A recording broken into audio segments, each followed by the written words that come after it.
Folks, welcome to the new studio.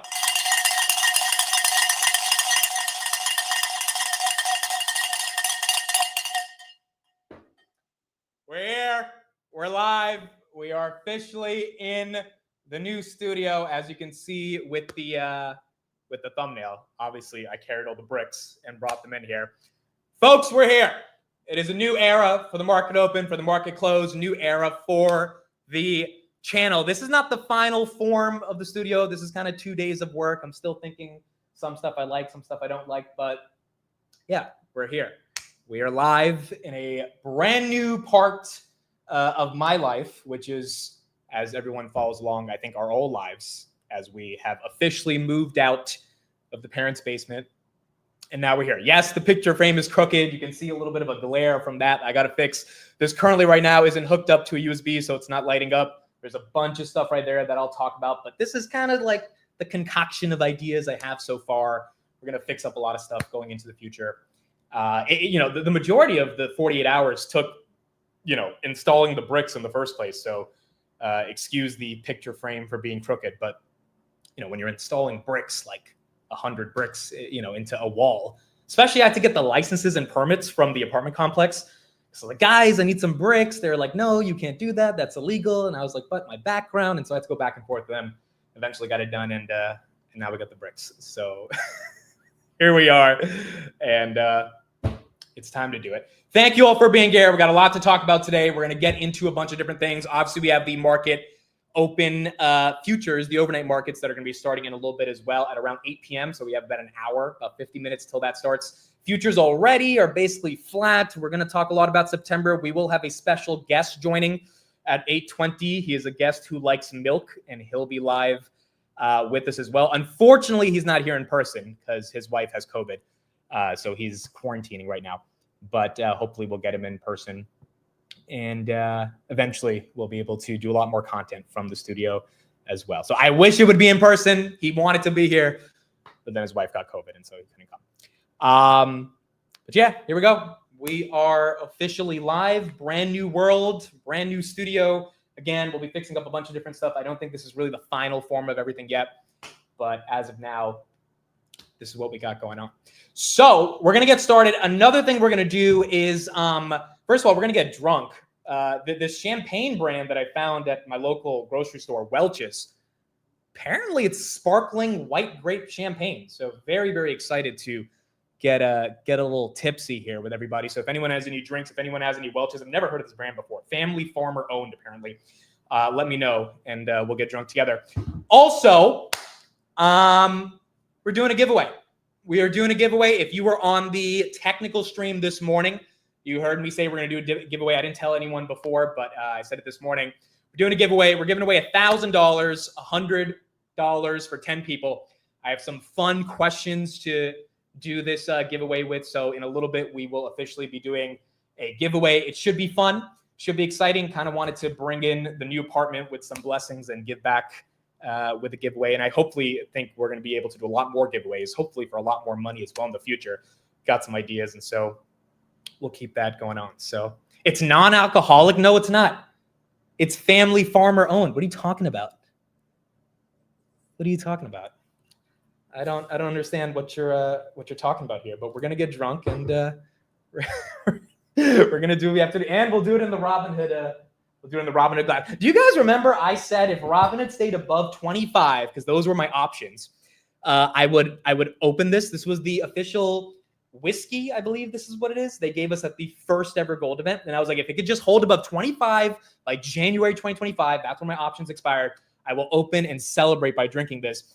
Now I'm like, dude, if Robinhood goes to $1 trillion, I think this is going to be worth a lot of money. The first ever whiskey they gave at a gold event, I'm not ever opening it. So now it's just a collector's item that's gonna stay right there. And we'll keep doing what you got to do. This is Scruffy. First ever stuffed animal that I got back in kindergarten. A lot of you guys know Scruffy from the early days.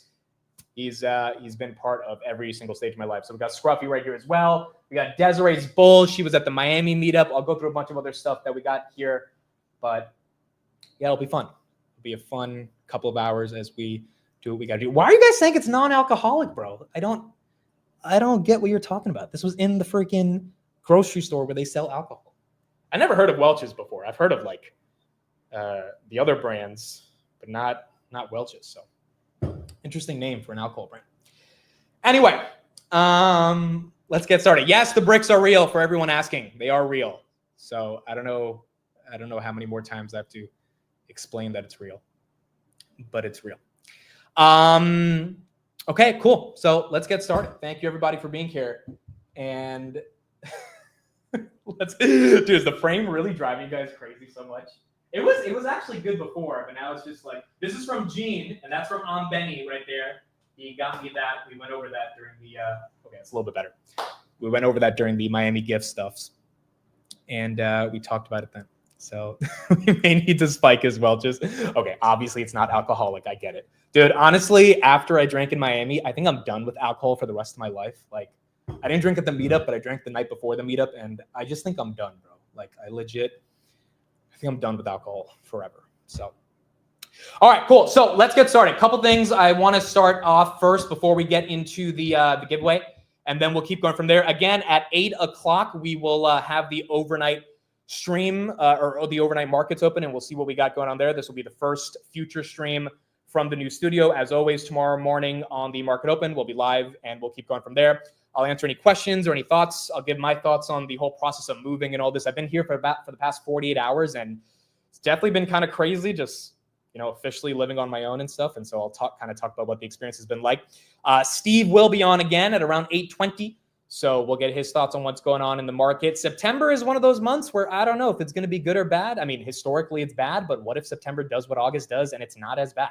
So I think there's a lot of things to analyze, discuss, and we're going to go into it and keep trying to figure out what we got going from there.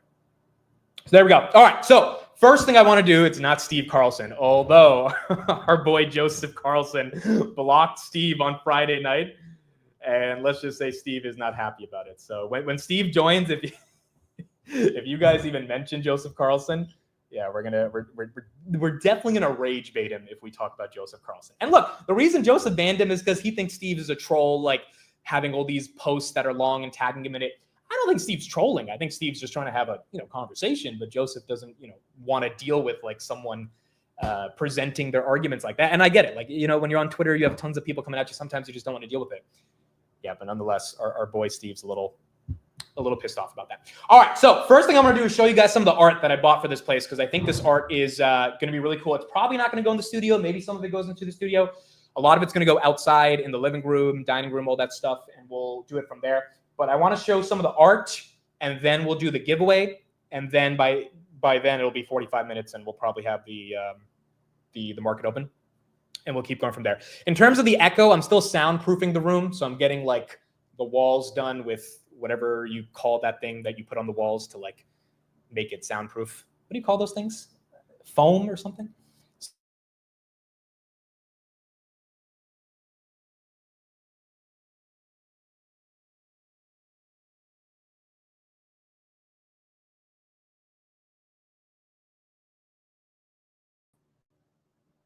Okay, first internet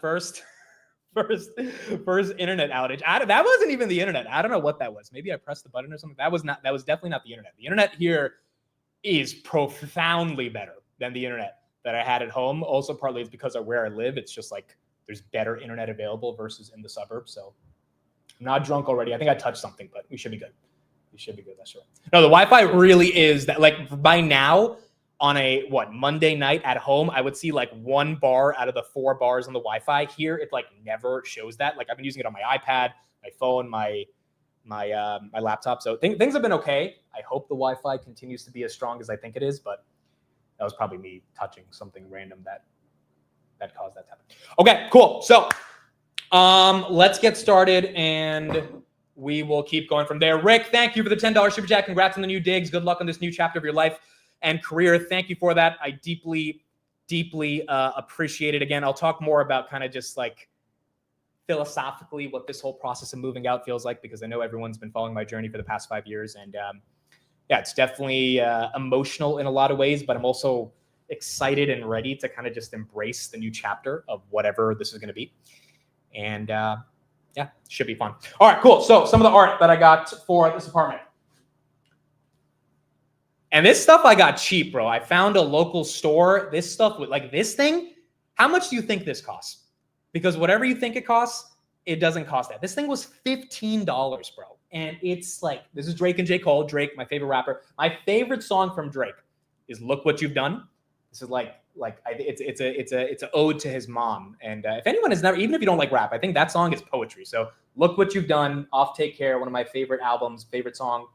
And this thing was $15 and it's a canvas. Like crazy, bro. You would think this stuff is like 30, 40, $50, but I found a local spot near me that's really cheap. And so there you go. That's one of the pieces of art. Then we've got this one. Not my favorite album of all time, but I don't know. I think it's up there for top 10 album of all time. It's probably not as good as Thriller, but it's arguably as strong as Thriller in terms of its ability. So Bad, Michael Jackson right here, 1987 album, one of my favorite albums. There you go. You got this right here. So I forgot to say this. This is some of the fun art that I got. In a couple minutes, I'm going to show you the actual art that I got that I'm really excited to hang up, and you guys are going to see that. But this is just some of the more basic stuff. All right, this one, Gotham City, Batman. Love Batman. Dark Knight. I think Dark Knight is top 3 all-time movies. I know people are going to disagree. You know, I tried to watch Miami Vice last night. Fell asleep in 20 minutes. I couldn't do it. Steve was upset at me, but I tried to watch because I went to Miami. I was like, all right, let me watch Miami, but I couldn't. I fell asleep. But Dark Knight is probably my favorite movie of all time. Like if I had to boil it down to it. And so you got Mr. Christopher Nolan's Batman right there. And then we have this one, which I'm not a big soccer guy, but I know this poster is like super iconic. And I was like, this is just cool. This is just, Ronaldo and Messi are 2 of the, best athletes of all time, greatest inspirational athletes of all time. And this iconic photo of them playing chess, same thing with Drake and J. Cole. So got this piece of art right here, which I like. And you got this one. Honestly, I'm not the biggest Spider-Man fan in the world, but I love the colors.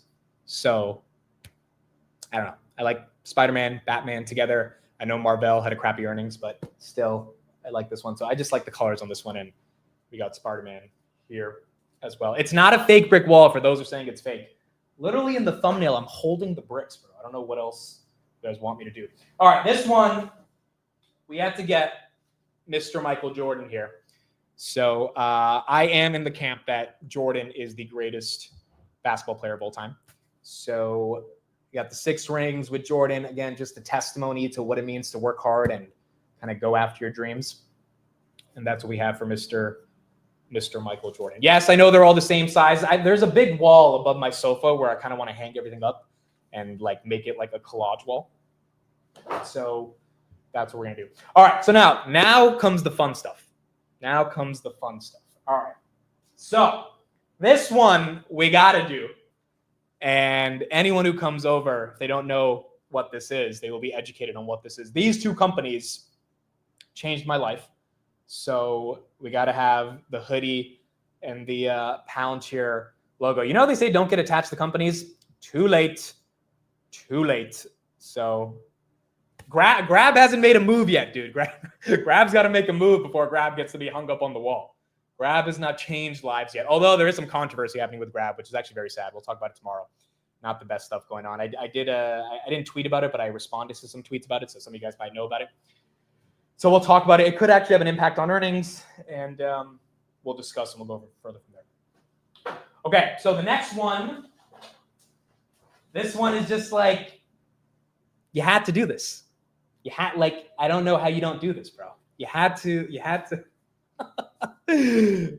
to do this. Like, what are we talking about here? This is like, come on, bro. This had to be done. So got Mr. Alex Karp.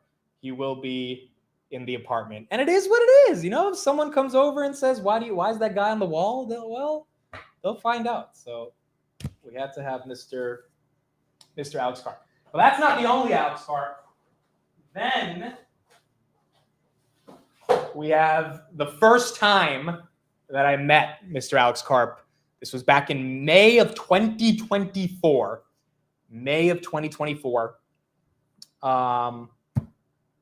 This is the first time. So this one will go up, and this one will be right next to this one, which is first time I met Vlad. So there you go. First time I met Vlad. So we'll have Vlad and Carp next to each other. First time I met them. And I don't know, these were big moments in my life. You know, I think some people might say it's too fanboyish or whatever.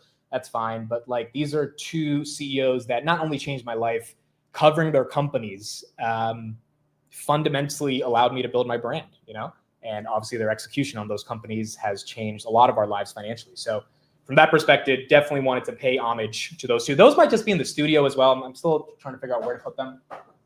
Then we have this one. This was another Carp I met one. This one probably will go with the first one. So this is the second time I met Carp, actually like 2 months after I met him for the first time. And so we got two of those blown up as well. This is a really good place, bro. Like custom photos in a canvas. It was done in like 20 minutes. I was like, wow, this is not too bad. No, Tom Lee. Yeah, Tom Lee. That's actually one that we eventually got to do. All right, so this is the last one that I want to show everybody. I'm going to close the camera for this before I show it. This one is my favorite one, and this one I feel like is the most epic. I don't know where I'm going to put it in the apartment, but it was not Walgreens. It was some local spot near me, and oh, it's too big too. I don't even know how to show it, but here we go. This is all 5 meetups in one collage, 30 by 40. And this one is pretty epic, in my opinion. So this one is the New York meetup. As you can see, there was like 20 people there. There was like 40, 50 in general, but when we took the photo, 20. Then that was California. I think there was more like 60, 70 people there. This picture around 30, 40. Then you had Boston.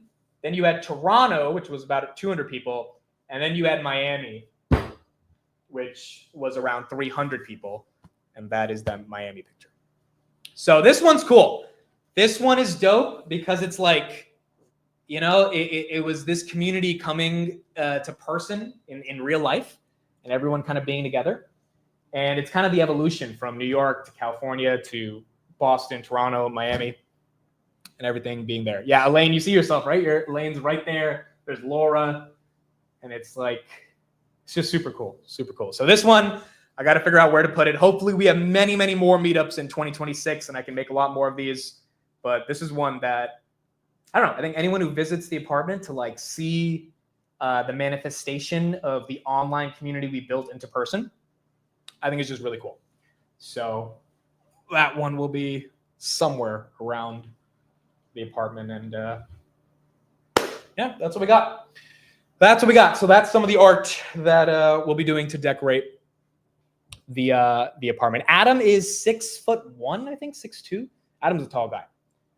Adam's buff too. He's like tall and buff. So he's been at most of these meetups, and it's hilarious because he's just there having a good time. He becomes the center of the party, teaching people a bunch of stuff about options and stuff. So it's super awesome to have Adam there. By the way, we got the Palantir bell. I know we haven't been able to ring it for a while, although we did ring it like 4 times in a day at some point, like a month ago.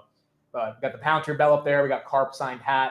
We have the thick Charizard. Ray knows what that one is. Over there, we got Tesla, Derek Share. We got Frederico, who sent me the Robinhood dollar. We just got a bunch of other stuff that we'll keep adding to the mix. So there you go. That's what we got. Where is the Sydney Sweeney art? That's actually a good idea. That's not a horrible idea to get Sydney Sweeney. There were some like Marilyn Monroe pictures, but I was like, that's so tacky. It's Marilyn Monroe. I kind of wanted to get the Taylor Swift one. So I was like, oh, that would be kind of like, but then I was like, I don't really listen to Taylor Swift. If I listened to Taylor Swift, I would have got it. But I don't listen to her that much. So there you go. This is the chair. It's not that special of a chair. It's just a chair that like isn't broken with one of the arms not being there. It's Vonnie's. I don't even know the brand name of it, but it's kind of a basic gamer chair, nothing too crazy. And yeah, we officially are good to go in this brand new studio. All right, so real quick before yes, Breaking Bad. They didn't have any Breaking Bads, but I want to get more Breaking Bad stuff. So Breaking Bad is something I want to get, and then I have a couple family pictures I want to blow up as well. And so yeah, we're going to get all those up there as well. All right. So before we start the giveaway, I'll just do 5 minutes on kind of, the process of moving out, all this stuff, future trajectory for the channel. And then we'll get into the giveaway. And then in 30 minutes, we will have the overnight markets open. In general, first of all, I just want to say I'm deeply, deeply grateful to everyone who's been on the journey and, just been very, very supportive. I put out a tweet last night about kind of the process of moving out and what it's like, and just, everything that it's been like over the past 5 years. And kind of the core message of that post was that, I stayed with the parents for the past 5 years to have the chance to do something with my life. And I didn't know exactly what I was going to do. I thought it would be something. I didn't know what that something would be. And a lot of times you're kind of just in the process of trying to figure out what life looks like without knowing where you're going. And during that process, it's a lonely road and you kind of don't know what you're going to get into. But sometimes when you find an opportunity like a Palantir, like a Hood, like a YouTube channel, like a Market Open stream, right? Whatever these opportunities are of just continuing to put out content and analyze the companies that people cared about within that content, it could turn into something much greater. And so I don't even know how we got here. It's been a long 5 years. I was 22 when I left Rutgers, stayed home for 5 years, tried to figure everything out. And yeah, it's called finding yourself at its core. It's called finding yourself. And I'm just very grateful that I was able to do that in the early 20s. And, I'm still trying to find myself, but I think I have a better understanding of who I am right now. And, hopefully this new apartment and being on my own is going to give me an even better understanding of who I could be in the future. Yes, I know the camera's having a little bit of an autofocus issue again, just trying to get everything together. I know the audio is a little echoey, so we're going to fix everything up this week. But then this week I'm traveling. See, the thing about I'm traveling on Wednesday. You guys will find out where I'm at on Thursday. And then as soon as I come back Saturday night, we're going to Vegas the week after. So it's like, it's just for the next 2 weeks, I'm not even going to be able to really sit and live in this apartment and do everything and fix all the bugs and everything. But hopefully by mid-September, we're going to get everything under control and then keep going from there. So we'll figure it out. Yeah, the Hood event is in Vegas, September 9th, September 10th. And so autofocus only works on real bricks. That's true. So the bricks are real. It's just being a little moody today. Eventually it'll work. But yeah, look, in general, I'm just really grateful and thankful to everyone who's been on this journey. It's been very exciting to be on this journey publicly. It's also, it's weird to do it publicly because everyone's part of your journey to an extent, right? Everyone's seeing what's going on. So you have to deal with the criticism, the backlash of whatever people have to say, but you also get the support and the gratitude of people that actually get value from the content in the first place. So I think that it's been a very humbling journey over the past 5 years. I think that the communities that we've built and being able to bring those communities online into person has also been the most rewarding aspect of this. And part of the reason I stayed home for 5 years was to get into a financial situation where when I could move out, I could actually move out in a way that was on my terms, to say the least. And, this is now on my terms.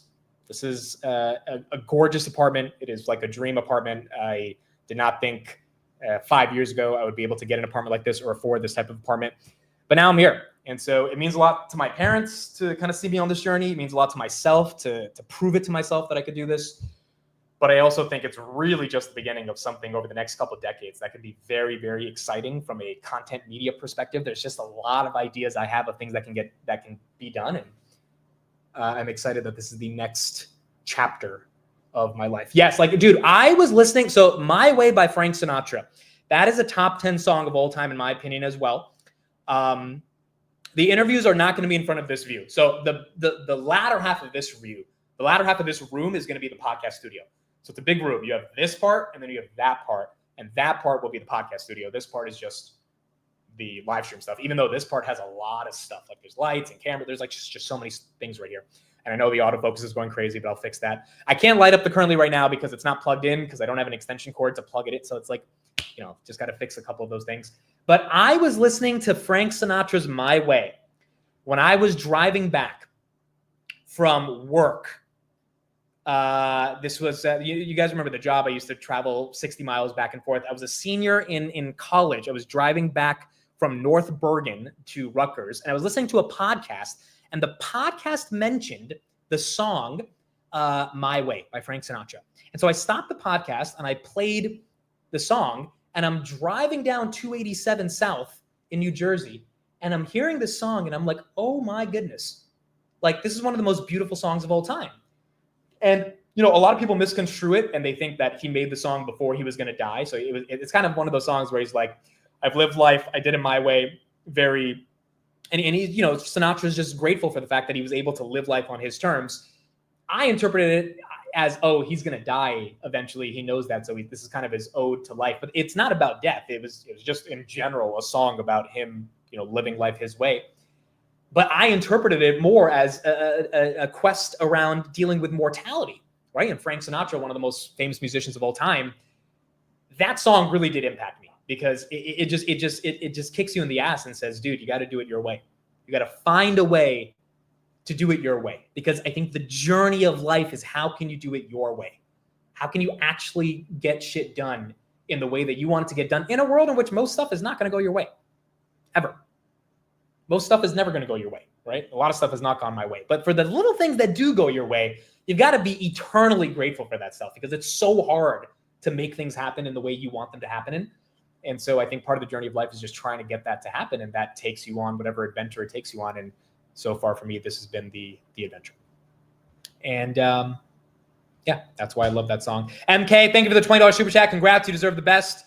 Means a ton. Thank you for being here. Shah says, dude, Over My Dead Body and You and the Six are goated. Those are good songs, but I think Look What You've Done is a like top 3 Drake song of all time. It's a song dedicated to his mother about, you know, how they were broke, single mom, and, you know, Drake still made it happen. He did it his way for them. So it's one of my favorite songs of all time. But yeah, I'm happy to be here. Happy to get started. Happy to get this done. Pradeep, thank you for the $5 super chat as well. And a new world officially begins for the market open, market close, and hopefully a lot more content as we get into the new channel. All right, cool. So having said that, thank you all for being here. We got 25 minutes until the overnight markets open. Again, future is basically flat. Let's give away some money. Let's give away some money. So here's what we're going to do. 10 questions. My husband already calls you my boyfriend. Well, you spend more time with me than him, Elaine. This is what we got to do. Spend more time with me than him. 10 questions. 5 of them are going to be questions where I have said the answer throughout the stream. So I've said the answer throughout the stream. So some people are like, oh, these questions are too hard. 50% of the questions are questions where I've said an answer to over the past 28 minutes. The other 5 questions are super, like, you got to be watching the show quite consistently to know the answers to these questions. And so 5 of these are for anyone who's been watching for the past 28 minutes. 5 of these are for people that kind of watch every day. I don't think the other 5 are that hard, to be honest, but yeah, we'll do that. And I wanted to do like stock market questions, but I was like, dude, anyone will just Google it. Like if I was like, what's Palantir's operating margin? Someone can Google that so quickly and then just like put the answer in the chat. So instead of stock market questions, we'll do a giveaway eventually in the future that's more of like how Robinhood did their thing, where they have everyone inside of one app and then you have to like compete against each other. You have 5 seconds. Like I've been looking into like how to make that a real thing for the channel. But this is probably not the format to do it in. So we'll keep going from there. Gene says that Palantir plaque is fired. Gene, you're the one who gave it to me. So thank you. There's Palantir official 1 share. I know there's a glare right there. We'll fix that eventually. Also, we got the Palantir license plate. So this quote, by the way, you guys know I love this quote. Charles Bukowski, go all the way. It's kind of a culmination of what I've been talking about. That quote, along with Sinatra's My Way, I heard them both at the same time. I discovered that quote. It's one of the greatest quotes of all time, Go All the Way by Charles Bukowski, back in 2019 when I was graduating college. Same with Frank Sinatra. And essentially, you know, the quote is, if you're going to do something, go all the way. And the greatest ride of your lifetime will be the ride where you attempt to do something that you probably shouldn't be doing, but that's what gives you the thrill of even being there and working so hard in the first place. So there you go. All right, cool. So let's get started again. I'm sorry about the autofocus. Maybe if I zoom in a little bit, it'll help. But I know it's been bugging out a lot. I was playing with a couple of different settings on the camera. The Grinder logo is not going to be part of the background. You guys are hilarious, dude. You guys are. Yes, we have to do a haystack in the needle. We gotta do that somewhere here as well. All right, so here we go. First question. I have my iPad out. The rules are very simple. First person to type it wins.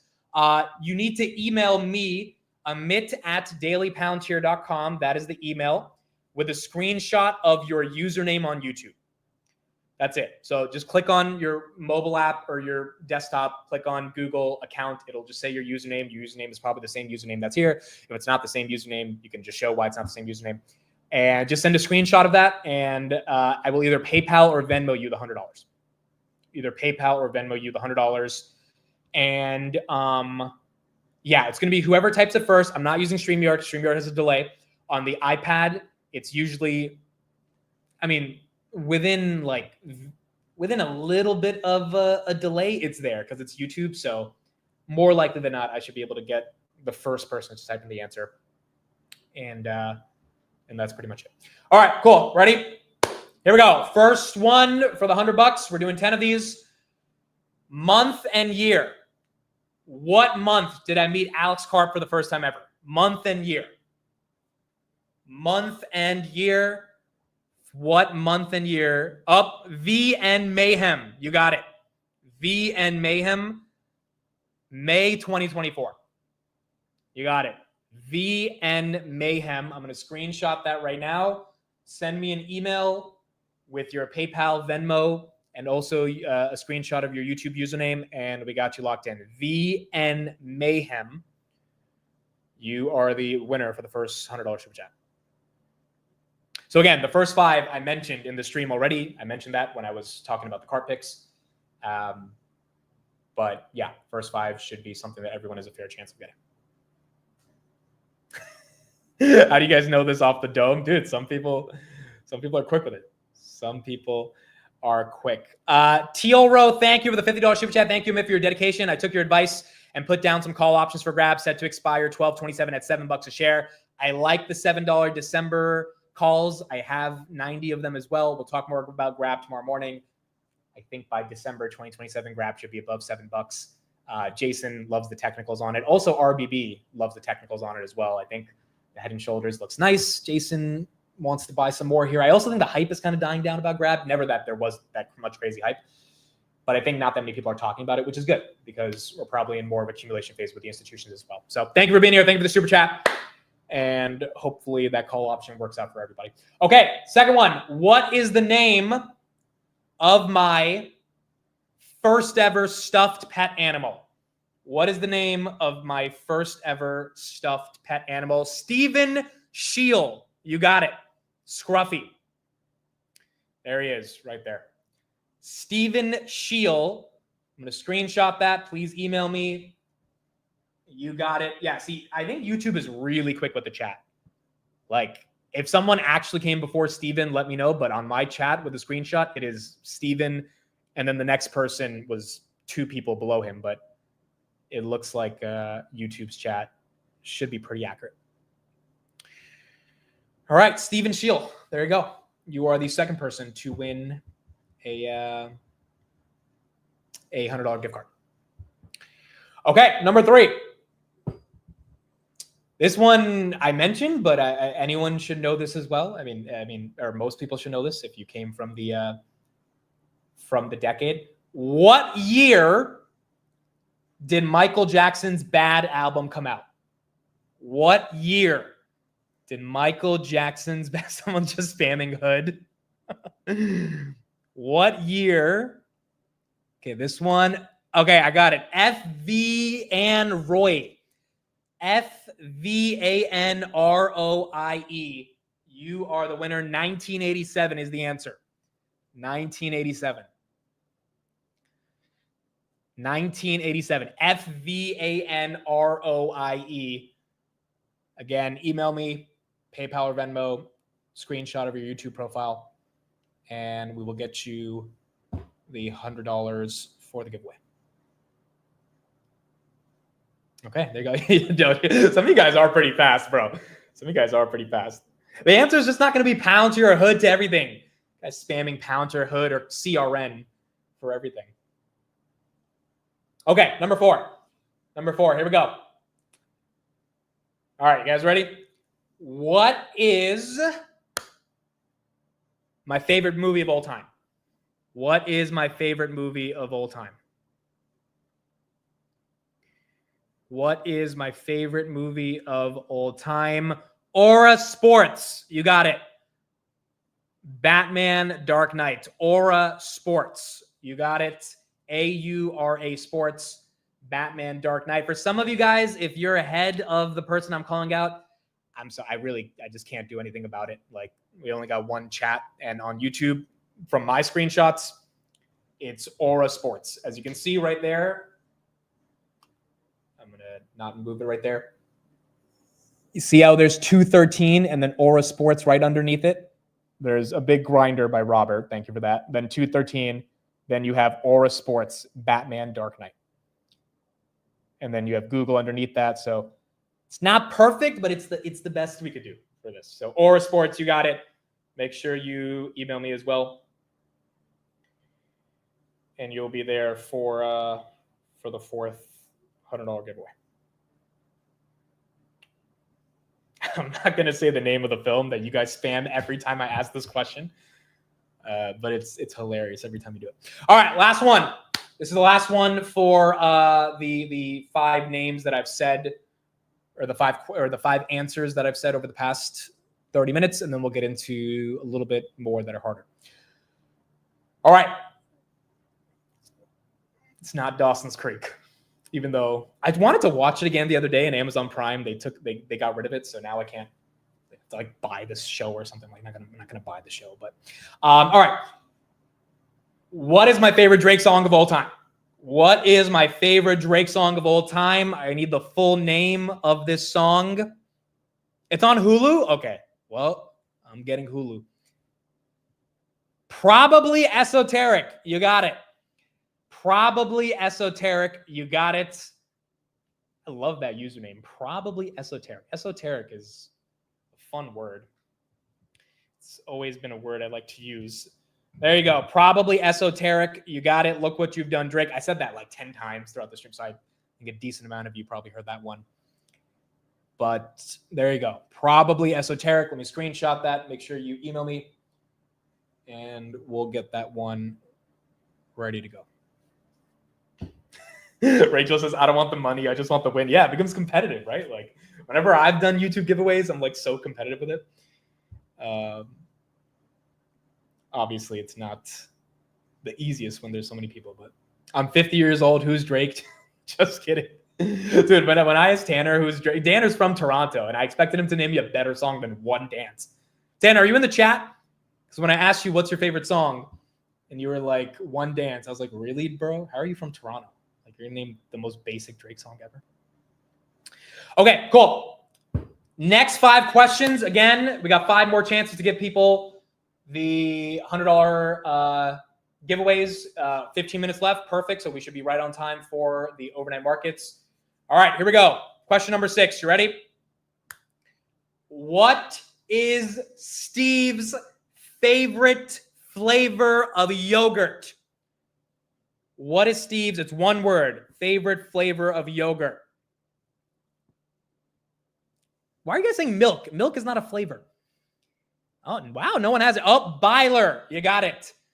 Byler. B-Y-L-E-R. Blueberry. The amount of times that Steve has come onto this show with blueberry yogurt.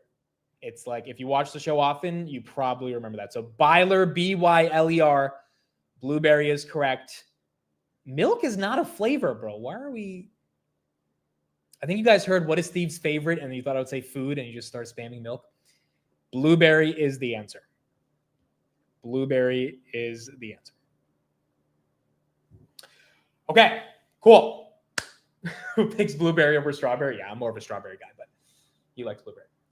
All right, here's another one. I talked about this a while ago. Most people, I think I've mentioned it a couple of times over the past few years, so this one should be a decent one. Okay. What president did my sister meet for being the second speaker in the United States of America in 2010? What president did she get to meet? What? Kennedy? What? Okay, Nav, you got it. Obama. That is correct. NAV, you got it. Hopefully, Bitmine continues to trade at a premium above NAV. But NAV, Nav, you got it. The answer is President Obama. Kennedy. Goodness gracious, bro. Kennedy. This is a quick one. But yeah, Obama, so she met him in 2010. She was the top second speaker in the United States of America in debate. That was a big deal for my family, a big deal for my mom. Just, immigrant daughter meets president of the United States. So that's what we got right there. Again, if some of you guys say you were first, guys, it's a giveaway. I can't do much about it. Like, there is no perfect system to kind of do this other than the chat. And on my chat, it's whoever comes in super first. So Nav, you are the first one that I have right here. Sometimes other YouTube chats also, like, YouTube is not fully synonymous with other YouTubes. Like, if you're in a YouTube in a different time zone, sometimes there's like weird things with the chat being like a little off by a couple seconds, but it's the best I can do from here. But we'll have more giveaways in the future. We'll definitely have more giveaways in the future, and we'll try to have more opportunities. All right, next one. What is the first stock I ever bought? What is the first stock I ever bought? First stock I ever bought. It is not Robinhood. Up, Sunil. You got it. NIO. It is NIO. Sunil Kevat. You got it. It is NIO. SUNILKEVAT. It is NIO. That is correct. It is not Palantir. That would be kind of goated if Palantir was the first stock I ever bought. It is not the biotech either. The biotech was 5 months after I bought NIO for $1.22. And then I bought a lot more, so my average was like $3. And then I sold it at $6. And then NIO went to freaking 60, which, was incredible. I did not partake in that 20x, but yeah, it was not Palantir. It was NIO. So there you go. All right. So again, please make sure you email me, amit@dailypalantir.com, YouTube, screenshot, Venmo or PayPal, and then we'll get it to you. All right. So we got two more left. Okay. This one I think is really easy. I don't think it should be hard at all. I think this one is like the simplest one. So it's going to be really quick. All I can do is give a warning to say how quick you're going to have to be with it, but everyone should know this. Just spamming stuff about my life right here.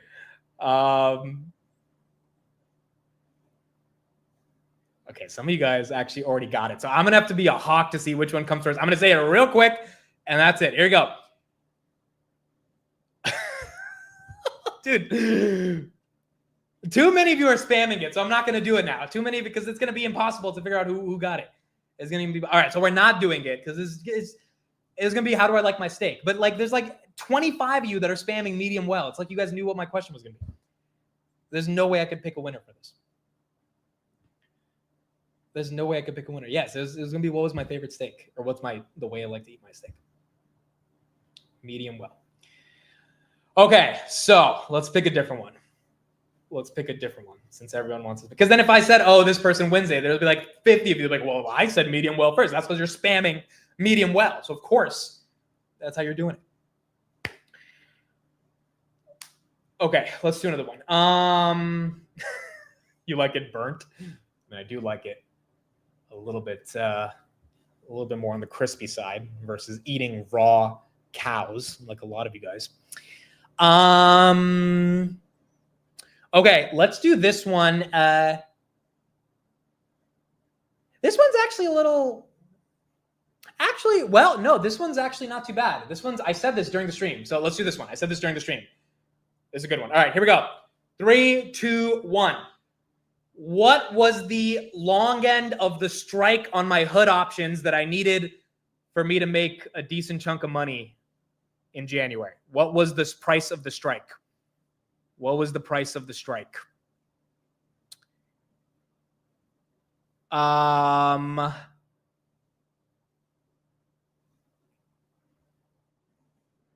Okay, so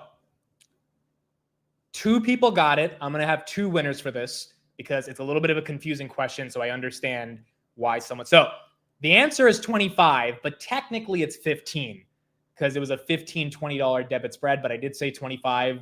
I remember I said it like 30 minutes ago. So Steven Servovica, Steven Sirovica, he had 15. So you're going to win as well. I'm going to screenshot that. And then the first person to say 25 was REDSN0WCX. Red Snow CX. Red Snow CX. So we're going to have 2 winners on that one. Because technically it was 15 because of the spread. But 25 is the actual price I needed it to get to. So we'll do 25 as well. So Reds Snow CX 25. Please make sure to email me. And then Steven Surovica, you 2 are the winners on that question. All right, so we're giving away $1,100 instead of $1,000. So we got that first. Okay, cool. Last one. Last one we got to do. Last one, and then we got 8 minutes until the overnight markets open. Again, guys, I'm really sorry if you came in before someone else. It's just I have one chat. That's like all I can do is use my iPad chat. And from my iPad chat, I can guarantee I don't see if you were above the person who you say you're above. You probably are on your chat, but not on my chat. And so I just got to go with what I got right here. Yeah, also your message will be first very often. That is also very true. When you're on YouTube, your message shows up first, but that doesn't take into account all the messages. So it is what it is. All right, last one. I had a basic one, but I feel like this is too basic. I feel like we need to do a better one.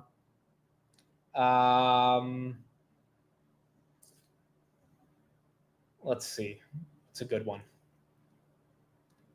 Well, this is actually this is basic, but it's definitely good. I've asked this one before too, but I feel like it's a fun one to ask. Okay, so we'll make it a little complicated. This is a 2-part answer. 2-part. Jared Kushner, grinder, Mayo, dentist. It's just like, the answer is Tanner. Yes, the answer is always Tanner. There's a 2-part question, so you have to put both in the chat in one answer. Don't have them separate because it's not going to count. So it has to be one answer. And yeah, I mean the question should be quite obvious, and there's 2 answers that are required. And okay, so let me just ask the question. All right, so here we go. In 2016, I was what number top debater in the United States and what number top speaker in Europe? 2 of them, 2 numbers. What number top speaker in the United States? What number top speaker in Europe? In 2016, during my high school debate career, we need 2 of them. We need 2 of them. Some of you guys have 1. Hood and Palantir. No one has it yet. No one has it yet. There's 2 numbers. I'm double checking my chat to make sure no one has it. No one has it yet. Oh, I got it. Let me make sure no one's above you before I say your name. Let me make sure no one is above you. That is correct. No one's above you. Bhaskar Reddy. Bhaskar Reddy. You got it. 7 and 3. 7th in the US, 3rd in Europe. This is a funny one because every time I introduce myself, I end up like saying that stat. So you guys have called me out on it so many times, but I've said it enough times where I feel like most people should know it. So Bhaskar Reddy, you got it. 7 and 3, 7th in the US. Should have been top 5 in the US, but we had a couple losses in California and Texas that brought my score down. And then 3rd was in Europe. It really should have been top 5 in the US, dude. It shouldn't have been top 7, but it is what it is. All right, so Bhaskar Reddy, you got it. 7 in the US and then 3rd in Europe. So again, if you won amit@dailypalantir.com, please make sure to email me a screenshot of your YouTube username and Venmo or PayPal. If you can't do Venmo or PayPal, I'll like email an Amazon gift card, whatever it is, but Venmo or PayPal would be easiest. And yeah, we'll send out send out some money. All right, there you go. There you go. That is a little bit of my way of saying thank you for everyone for being here. We'll do a lot more giveaways in the future. At least in Indian culture, there's always a little bit of a, when it's a special occasion for you, you kind of give back to others. So, people like, when you go out to like a birthday dinner, like someone else buys you dinner, like if you're going out, it's your birthday. In Indian culture, the person whose birthday it is actually pays for the entire meal, because it's kind of one of those things of like, you all are out for my birthday, so like, let me be the person to take you all out. So it's kind of one of those, culturally, it's one of those things that has stuck with me whenever I've had a special occasion in my life. It's just like to do something where you give during that special occasion. And so this is one of hopefully many giveaways we'll do in the future, and we'll keep going from there. So there you go. That is what we got. So thank you everybody for being here. We got 3 minutes until the overnight markets open. Let me send this link to Steve. He will be on in a little bit.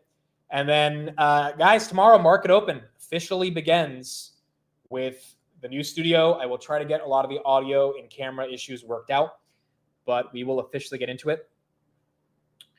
And it will be a brand new chapter for all of us. And then we got Wednesday, Thursday, Friday. We'll be traveling a bit. Friday, I will be at an airport, literally just like I was last time for the S&P inclusion. I will be there 30 minutes before the flight trying to figure out what the S&P 500 says. I'm not confident they're going to give it to Hoodie, bro. I just feel like I don't have a good feeling about it. I just don't. I don't have a good feeling, given they gave it to IBK or and Block already. But, would it surprise me if they pick Hood? No, because Hood deserves to be in. It's just they picked two financials already, and it took them a while to pick those two financials. So the idea that they would pick Hood, I don't know, it's tough. I think the reason they picked Palantir last year is because the AI narrative is so strong. The S&P 500 couldn't deny that, Otherwise, they would have never picked Palantir. Palantir has always been an outsider.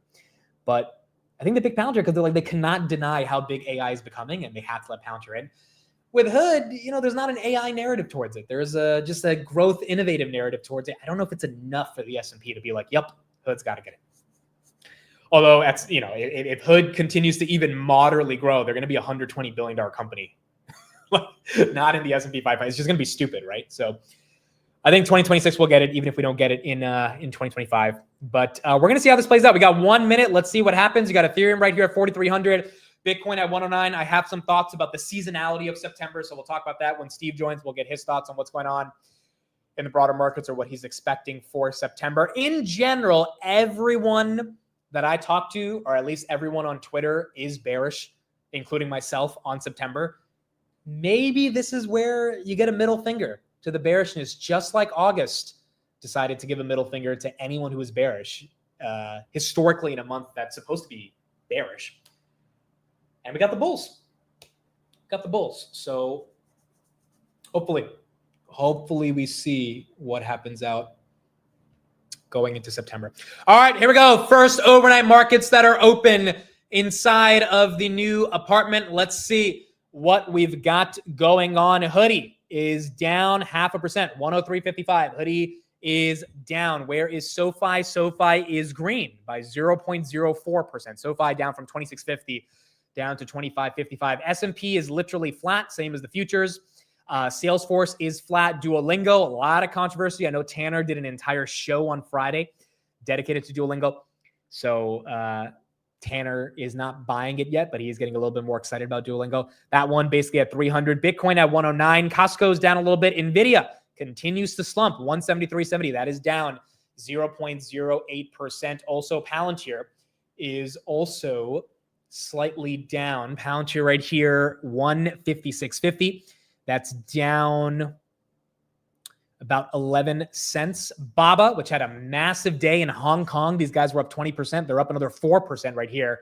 Baba at 140. We haven't seen Baba at 140 in a long time. When's the last time we saw them? Actually, never mind. That's stupid. We saw them back in March.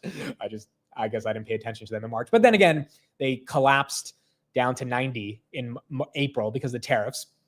Realistically, Baba was at 50 back in September of 2024. That's when a lot of people were paying attention to the stimulus that China was doing.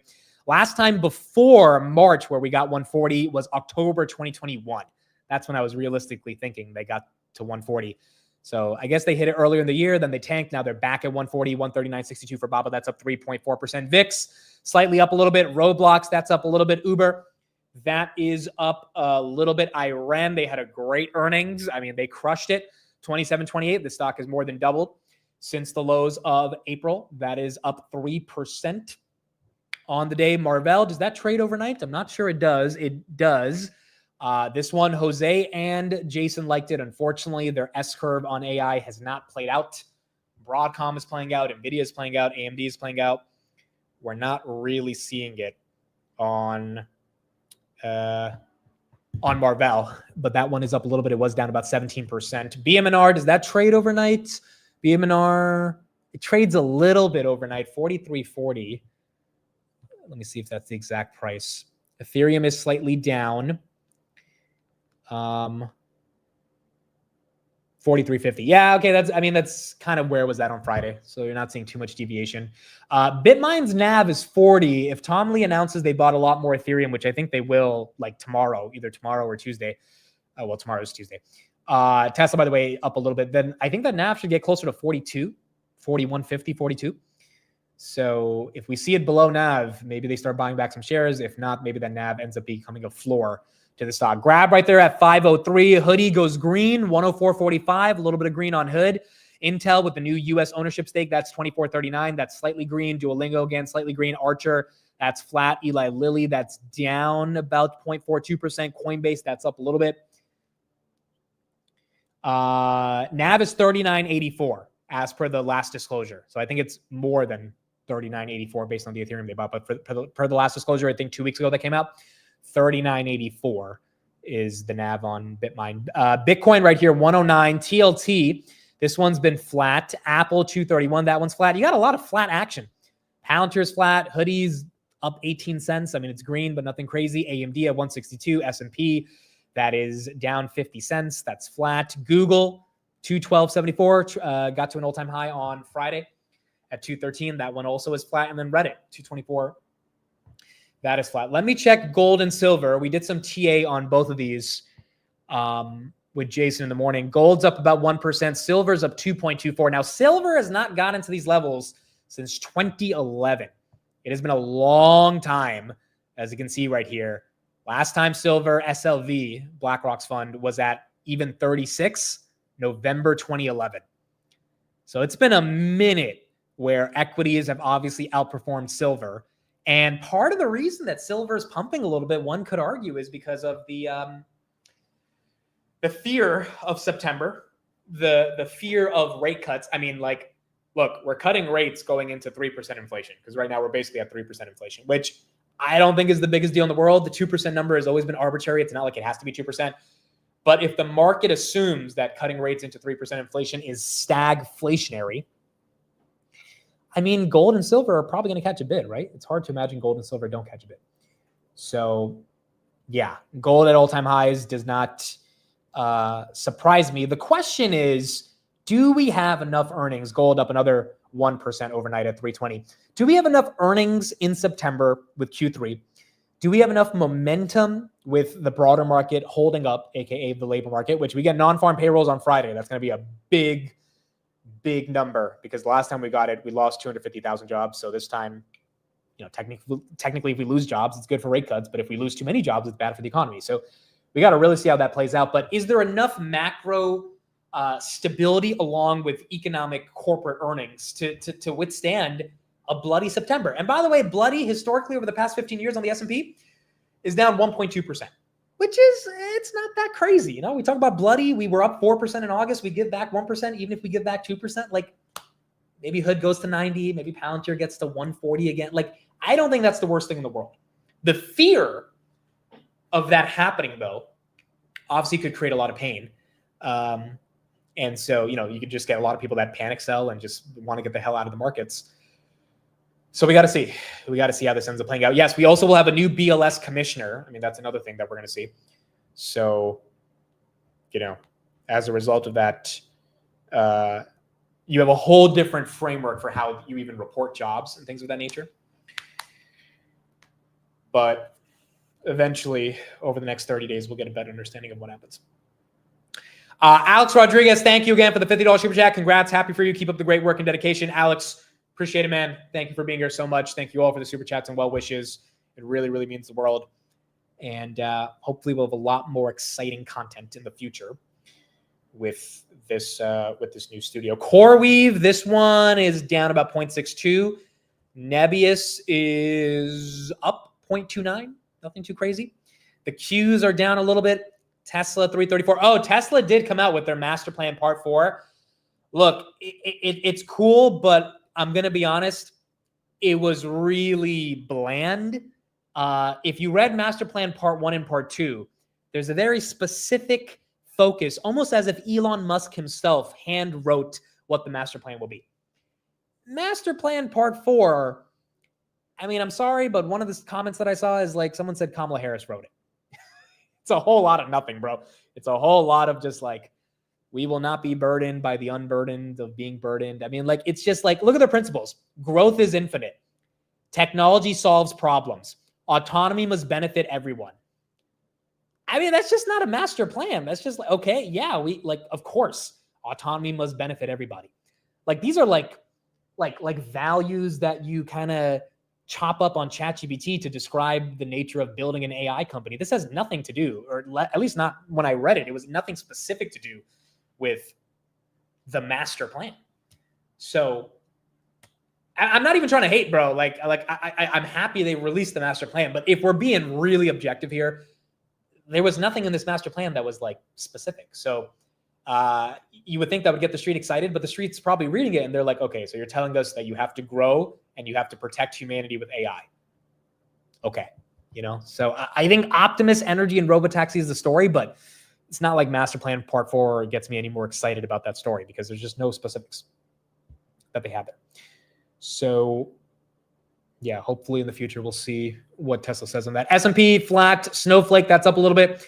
Salesforce, that is up a little bit as well. Ethereum 43.15, that is flat. Bitcoin 109. And then you got gold, that's up 1%. I'm going to do a poll right here in the chat on what everyone's thinking for September. I think the majority of us will probably say we're expecting some red. But let's see. This is also, I mean, this is also the last 4 months of the year. So whatever gains are going to be met or going to be gained in the next, for the rest of the year, right?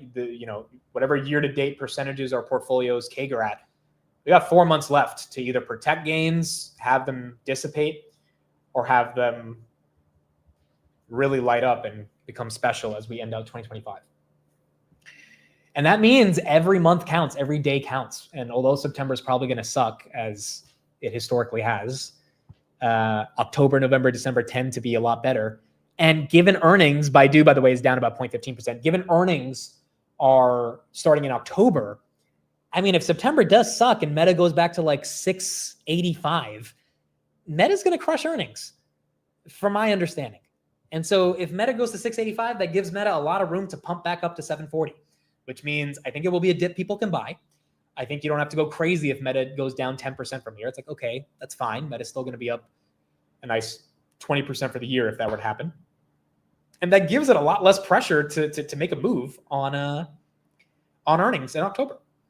So now if Meta's at 780 going into earnings, it's harder to get to 850, especially if the macro is in a little bit of a tough situation. So I think if we get any meaningful dips and nothing has fundamentally changed in the economy, Jay Powell didn't get fired, anything like crazy like that, then those are dips you buy. Seems like those would be obvious dips to buy. But we got to see. We got to see how this ends up playing out. 51% of you say green. All right, so a little bit different than the 70-30 split we had last time. This one's more 50-50 on red versus green. Kindly thank you for the very kind super chat. Deeply appreciate it. Move-in cookies on us. Thank you so much for the $100 super chat. I will have to get some move-in cookies for Steve when he comes visit because he finds a way to text me about, and he's backstage right now, so he knows that I'm saying this right now, and he's laughing while I'm saying it. He finds a way to text me these cookies every day not every day, but like every week. And the caption is, the caption is, look to the cookie and all will be revealed. Look to the cookie and all will be revealed. He finds a way somehow to make this happen. He does like milk. That is correct. He does like milk. All right, folks, let's bring on the first guest onto the streams in the new apartment. Wish he could be here in person, but eventually he will be in here in person. Ladies and gentlemen, milkman himself, Mr. Steven Fiorillo. I'm honored. I didn't realize I was your first guest in the new studio. You were the first guest. You know, I did a giveaway. And you were the subject of one of the questions. Even though you fell asleep during a movie last night. Even though I fell asleep during Miami Vice last night. That is correct. That is correct. How you doing? Are you feeling? Are you a little sick, or you're feeling? No, I'm good. Okay. I'm good. My wife's finally negative, so perfect. That's good. But yeah, definitely didn't want to risk it. God forbid. Yeah. Are you drinking with me tonight? Wait, what is that in your hand? Champagne. Okay. It's this new brand I found called Welch's. You did not Do they just call it? No, what do you mean? Do they call it a Welch because when you like burp, it's like a Welch? That's a technical name for a burp, right? You're not telling me you've never heard of that brand before. They make grape juice. It's not a new brand. You see it in every supermarket. I mean, I saw them at the liquor store, so. Dude, how new are you? Dude, what? It's family farmer owned. That's why it's sparkling. It has to be. Do you still have belch? Sorry, that word is belch. Do you still have the stickers on your TV?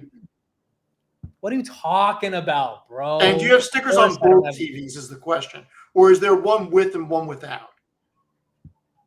Dude, just because I like showing Chad my new TV does not mean that I just put up stickers. I am not OCD by any means. That would drive me absolutely insane. The fact that there's what's the issue.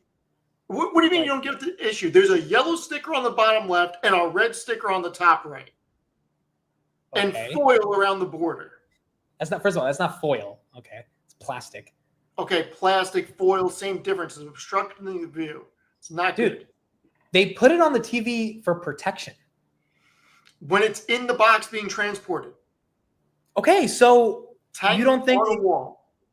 Dude, I just feel like that's an expensive TV. It should be protected. And I don't know why you got Twitter's up in arms over freaking stickers. So it is what it is. I'm like internally raging right now. All right, so we got a market open tomorrow. I guess let's start off with this, even though you said it on Friday. You'll get to reiterate. I'm assuming you still don't care about any September potential weakness. No, because new capital coming into the market buys stuff at better prices. I mean, look, obviously everybody wants the market to continuously go up. That's not realistic. Pullbacks happen. And I think that's the beauty of continuously buying, because sometimes you get better deals on things. So as long as you're making quality investments, to me, it's nothing to worry about. I've never based my investment strategy around trying to time things necessarily. Yeah. I just invest capital where I think there's an ROI. Yeah, I agree. I mean, look, if we get a good dip, we get a good dip. Historically, the dip is about 1.5% every year over the past 15 years. So it's like, it is what it is, right? If we got to give back 1.5%, it's just, I think the reason people are kind of scared is because gold is rallying, silver's rallying. You're seeing commodities potentially catch a bid into stagflation. Theoretically, the market might be assuming that's the case. So I just ran the numbers. I'm a super nerd. Just started writing another article about if you were continuously invested in the S&P over the past 5 years, and actually ran all the numbers. I'm putting something together for this week. Very interesting. I'm assuming the punchline is you keep investing. Yeah, because over the past 5 years, if you just invested every 2 weeks with your paycheck, whatever the number is, whether it's $1, $100, or $1,000, every 2 weeks, you would have bought at all different places in the timeline. Some of your investments would be up 95%, newer ones flatter up 1%, some up 40%. But the common theme is you would do very well over time. Yeah. I agree. It doesn't seem like that is slowing down anytime soon. All right. So market will be whatever. We got 30 days to kind of see how the market plays out. Ethereum is hot on everyone's mind. I just want more. You have officially become a crypto bro. Wait till You're tomorrow. buying. Wait till tomorrow. What do we have tomorrow? 1,685 words into a dedicated article on Ethereum, and it'll probably be around 2,000 when I'm done with it, and it's probably coming out tomorrow. Okay, so I mean, like, I'm going to share this from Tom Lee. It was a nice picture of the stablecoin demand on Ethereum's network. Before you do, okay, I want to just say two things about this that I just learned in going down a further rabbit hole. Did you know that PayPal's stablecoin is built on the ERC20 token? Same with Shopify's. I did not know that. Shopify and PayPal are both building their stablecoin on the Ethereum network. In Q2, PayPal did $443 billion in transaction volume. And let's just say they use stablecoins as an intermediary for this. That's a lot of volume coming to the Ethereum network. Okay, so that is actually very consistent with this picture about stablecoin supply on Ethereum being 160 billion. So why are you writing another 2,000 word article? Like, what is getting you so excited about this trade? I think this is the most exciting investment for me right now, because I don't see another area that's a 5 or 10x right now. And I truly think Ethereum's a 5 or 10x here.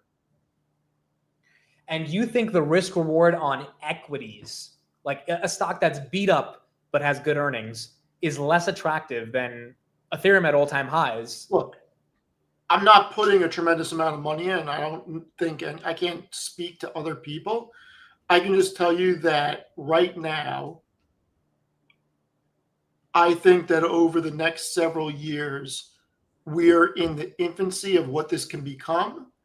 And when you look at how demand could shape, I think there's a really good risk reward here, considering we're trading roughly around all-time highs. We haven't even had the breakout. You can't consider the past month or two a breakout because we just got to all-time highs again from 2021. You look at what Bitcoin did, Bitcoin completely broke out. This has the ability to really break out because of the Genius Act. And I cited stuff from the Genius Act in the article, paves the way for legislation. And I think because of the Genius Act, this is why you're seeing PayPal and Shopify build their stable coins on the Ethereum network. And I think that this is going to be a game changer. And maybe Tom Lee's numbers are wrong, but I don't think his trajectory is wrong. And I'm buying direct and indirect because I don't know which one's a better play. I'm not that smart, but I think over the next 3 to 5 years, this has a lot of legs, and I want to be in it to some degree. So I think you're right about this, and I also think the use cases around it are exciting. Is it more exciting to you right now than XRP as well? I hate to say yes, but at the moment, I think so. I think we need to see what happens with the Crypto Council and how cross-border transactional payments actually occur. But I think that this has such big upside with stablecoins and tokenization that I'd have to say at the moment, yes. I feel like it's the most exciting thing in crypto, right? 100%. 60% of stablecoins and 80% of tokenized assets are already on the Ethereum network. So when all these big, like PayPal's one of the largest payment companies. What happens if Visa, MasterCard, and American Express come up with a stable coin? And what happens if it's on the Ethereum network?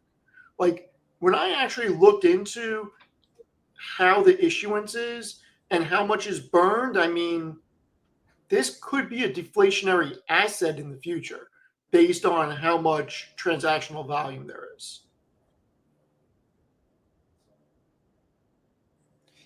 Yeah, the other thing is, we had this conversation a while ago, but if the goal of Ripple was cross-border payments, I think stablecoins kind of accomplishes that goal, right? And so if it's all built on Ethereum with a new system of transferring money, I don't know. It doesn't mean that XRP is dead. It just means that more people are excited about it, and especially when it's integrated into things we use every day, like Goldman Sachs and I PayPal. think they can both coincide with each other, as XRP could be a cross-border payment system for institutions, banks, whereas stablecoins could be something for something completely different.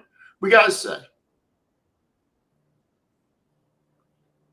Yeah, I agree. Okay, cool. So that's what we have on Ethereum. If we do get an S&P 4 or 5% retracement, we're probably seeing Ethereum back down below 4,000. It's just going to be a question of if the level of selling or velocity of selling is going to be as aggressive. I watched Tom Lee's Bankless podcast. How good was it? Well, there's a clip that I want to show. Can we give a shout out to the Bankless? Can we just give a shout out to the Bankless crew? Because I have crackheaded so many of their episodes in the past 2 or 3 weeks. It's really incredible. Yeah, I think they've been around for a while, and they've been bullish ETH for a long time, but now they actually have Wall Street caring about it, which is really important. So this is the clip that I wanted to show. This is, for everyone saying, why should BMNR get a multiple? Like why should it actually trade more than its NAV? This is at least Tom Lee's interpretation of why that's the case. And liquidity don't simply have to be doing like singular things, so that's probably the difference. Tom, why doesn't an MNAV premium even exist? Can you talk about this? Because I've heard some investors talk about this, and their basic view is the MNAV premium should kind of collapse somewhere around 1, maybe a bit above 1. Of course, in bear markets, it could trade under 1. But why is there an MNAV premium in the first place for any crypto treasury company? Can I walk you through that? Please. Okay. Because it's a very good question. Okay. I want to start with a numerical thing and then give you the non-numerical. Let's say that someone buys us, and BitMine is very strict on cost structure. So it's basically with $3 billion of Ethereum, let's say, you're like, okay, you're just an ETF. So let's say you put it at 1 times NAV, okay? But then there's a native yield of 3%. And let's say you pay that out as net income. But let's say you go, well, let's just give it a money market multiple. So 5%, you gross it up. So it's a 20 times multiple of your 3%. Okay.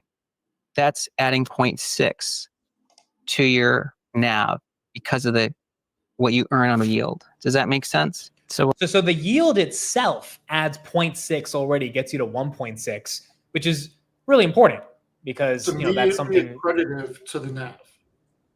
And it's gap net income, for Wall Street to look at. So I think that in and of itself is something that can't be denied. So if they get to that 5% because of their ability to raise capital, that's a lot of staking revenue they can do as well. Yeah, I mean, look, I'm not smart enough to know the difference between BMNR's way that they're going to stake versus SBETS versus Ether Machine. I just know that I can't do what they do, nor can I do it at the scale of what they do between staking, restaking, and DeFi. So I think direct and indirect exposure, at least for me, is a good idea. Agreed. 6, just because of ETH staking yield, Correct. Basically. Then the third, there's 2 other components to value. you have to account for velocity, because when we started the ETH strategy on July 8th, there was only $4 of Ethereum held per share. And now when we announced on July 27th, there was $23 of Ethereum held per share. And it's much higher today. We haven't disclosed it, but it's higher. So it's grown by $19 a share in 20 days, roughly. That's velocity. You have to give a velocity, because when you do NAV, the NAV is growing. So you have to give a multiple to that NAV growing. Yeah, pause it for a second. MicroStrategy is getting a point. Is he doing this podcast from his office? Yes, there is a bed. Does he have in his a bed back. in the back? Yes, it's become a meme. Yes. He does. Oh my God. The fact that he has a bed in his office, heroic. Yes. By the way, while we're listening, I'm going to get drunk on some Welch's. So, What's the alcohol content in that, Amit? what do you say? What's the alcohol content? Like 45%? What's the alcohol content? Just told you, 45%. There's no way that's 45%. What's the It content? is 45%. I'm just, I don't need a chaser because I can hang. Is there 0% alcohol in there? It's like water, bro. That's how good I am at this shit, bro. Right. Like, 0%. it's not zero. What are you talking about? Sparkling white grape fucking champagne. Yeah, What are what's you the saying? alcohol content? Dude, it says 45%. Do you want me to Show me. like a straight? Show me. Where does it say There, 45%? Dude, just because you're too slow, You we gotta know move that on I to can the show. Google it and bring up We an have to image, move, right? dude. There's a show. People are waiting. Like, you want me to? put this We're in front waiting of for you to cameras? tell us the alcohol content. All I know is I'm about to get a little tipsy. That's all I'm gonna say.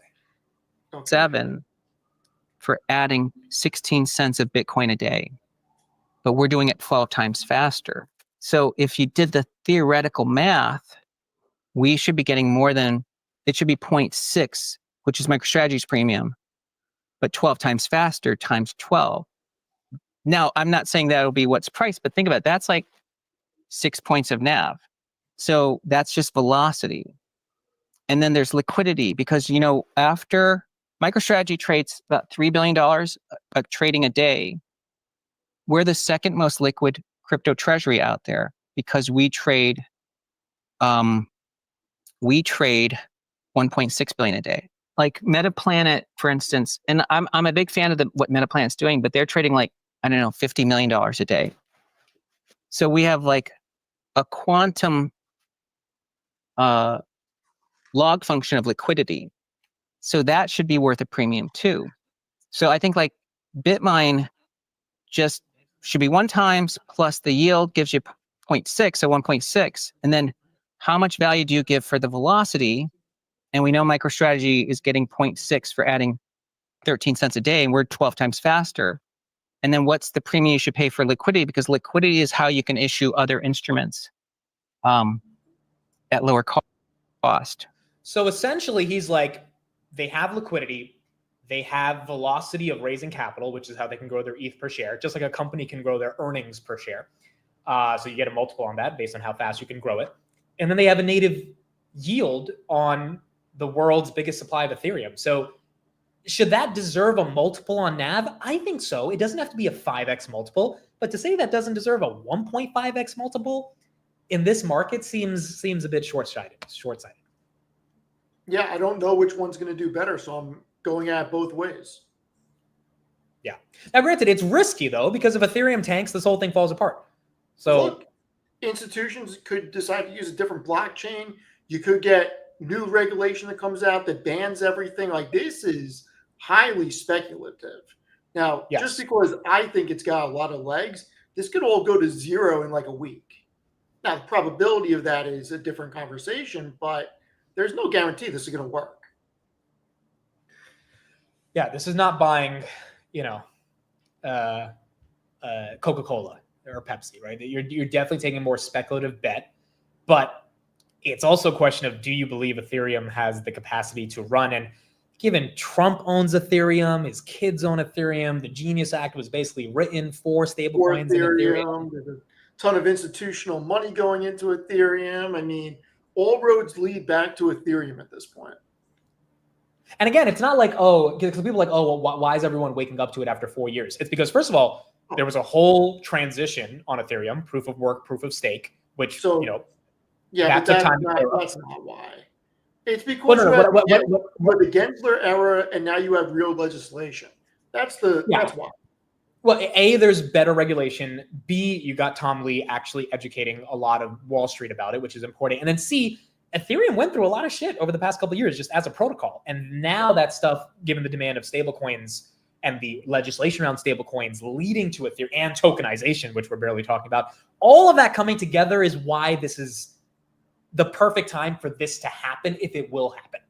I mean, let's think about this. Bitcoin has a $2.5 trillion market cap and it has no utility.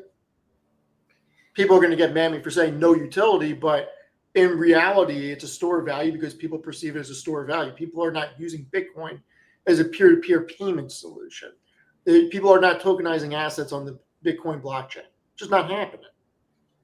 Can I show you a minute-long video of someone explaining Bitcoin's value compared to Ethereum? Sure. Okay, I would love to get your take on this guy. We watched them on the market open like on Wednesday, but this guy thinks Ethereum treasuries are stupid and Bitcoin has a lot more opportunity. I think Bitcoin is an orders of magnitude higher opportunity. You can stop right there. Just the fact that he said orders of magnitude is, I don't need to hear anything else. Dude, people say that shit to sound smart all the time. 100%. Keep going. Solving a way larger problem for the world. And for that reason, it's actually better designed to capitalize a business and to be the treasury for a nation, for a corporation, for a central bank, for a pension, for a sovereign, for a family, for an individual. Whereas an Ethereum treasury company is capitalizing on an asset that might disrupt Visa. This is two fundamentally different things. One is much more venture-driven, highly speculative. It's assuming tech adoption trends and value accrual to Ethereum through adoptions of things like stablecoins, which is very unclear. The market is much smaller and the opportunity is very different versus saying the 60-40 portfolio is dead. The world needs to recapitalize on a neutral asset. Nations all over the world are debating. I think he's reading off of a script. That's one. Two, he clearly doesn't understand the whole premise of Ethereum if he's talking about the possibility of disrupting Visa. Ethereum is not disrupting Visa. It's being a bridge with stablecoins, two different things. And if Visa adopts a stablecoin on the Ethereum platform, it's going to increase the utilization on the Ethereum network by so much. It's going to burn so much of the token. And then you're going to need he doesn't understand. I also think it's funny where he's like, it's a small opportunity. I'm like, dude, this is the global financial system. Like small? Like, it's not like, I'm not saying Bitcoin's a small opportunity, but it's not like Ethereum is this tiny little ant compared to Bitcoin. Like, yeah, I mean, look, global financial system is worth a lot of trillions. Sure, from a reserve currency as a store of value, because that's really what a reserve currency is. Sure, you could make an argument for Bitcoin, but it's only a reserve currency. It's only worth that if people are willing to pay that for it. There's no guarantee Bitcoin's going to keep going up. Now, it may, but there's no guarantee on that. What we know is stablecoins are not being built on the Bitcoin chain. And what we know when we go through the Genius Act, it paves the way for stablecoins. And most of them are being built on the Ethereum protocol because of their smart contract system. I don't think he's wrong about Bitcoin and the world recapitalizing on a new asset class. I just think I don't think he's wrong on there's that. no need to be antagonistic towards Ethereum just because of his love of Bitcoin. You know? So that's my point. It's like I wish they could all get along, the ETH maxis and the Bitcoin maxis. Yeah, I mean, look, from a store of value, Bitcoin probably has a place, even though I don't agree with it. It definitely is trading like it has a place, but saying that that Ethereum might disrupt Visa is not the use case for Ethereum. Yeah. Well, also, as we're talking about Bitcoin and Ethereum, I mean, if people have been following along on some of this rotation, you're seeing the public addresses start to liquidate some of their Bitcoin and go long Ethereum. This is one of many screenshots I saw over the weekend. Someone sold 200 million worth of Bitcoin and they went 20x leverage in perpetual future contracts long on Ethereum. Well, think about it like this. What's more probable over the next year, that Bitcoin hits 220,000 or Ethereum hits 12,000? If you're going to see increased stablecoin utilization on the Ethereum network. So people are probably positioning for Ethereum to run quicker than Bitcoin at this point.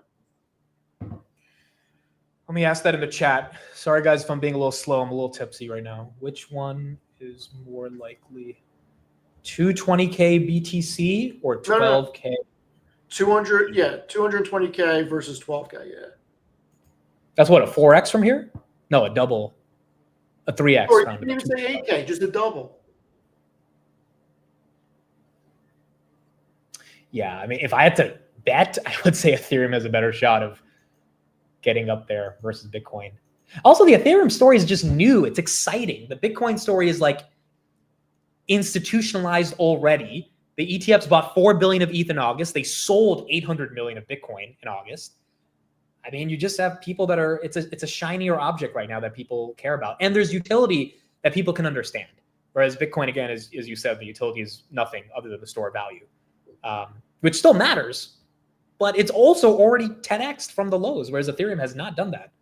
And that's the other thing. The fact that Ethereum hasn't broken out yet and Bitcoin has. I mean, look, Bitcoin can keep going up. It can keep going 150, 200, 250.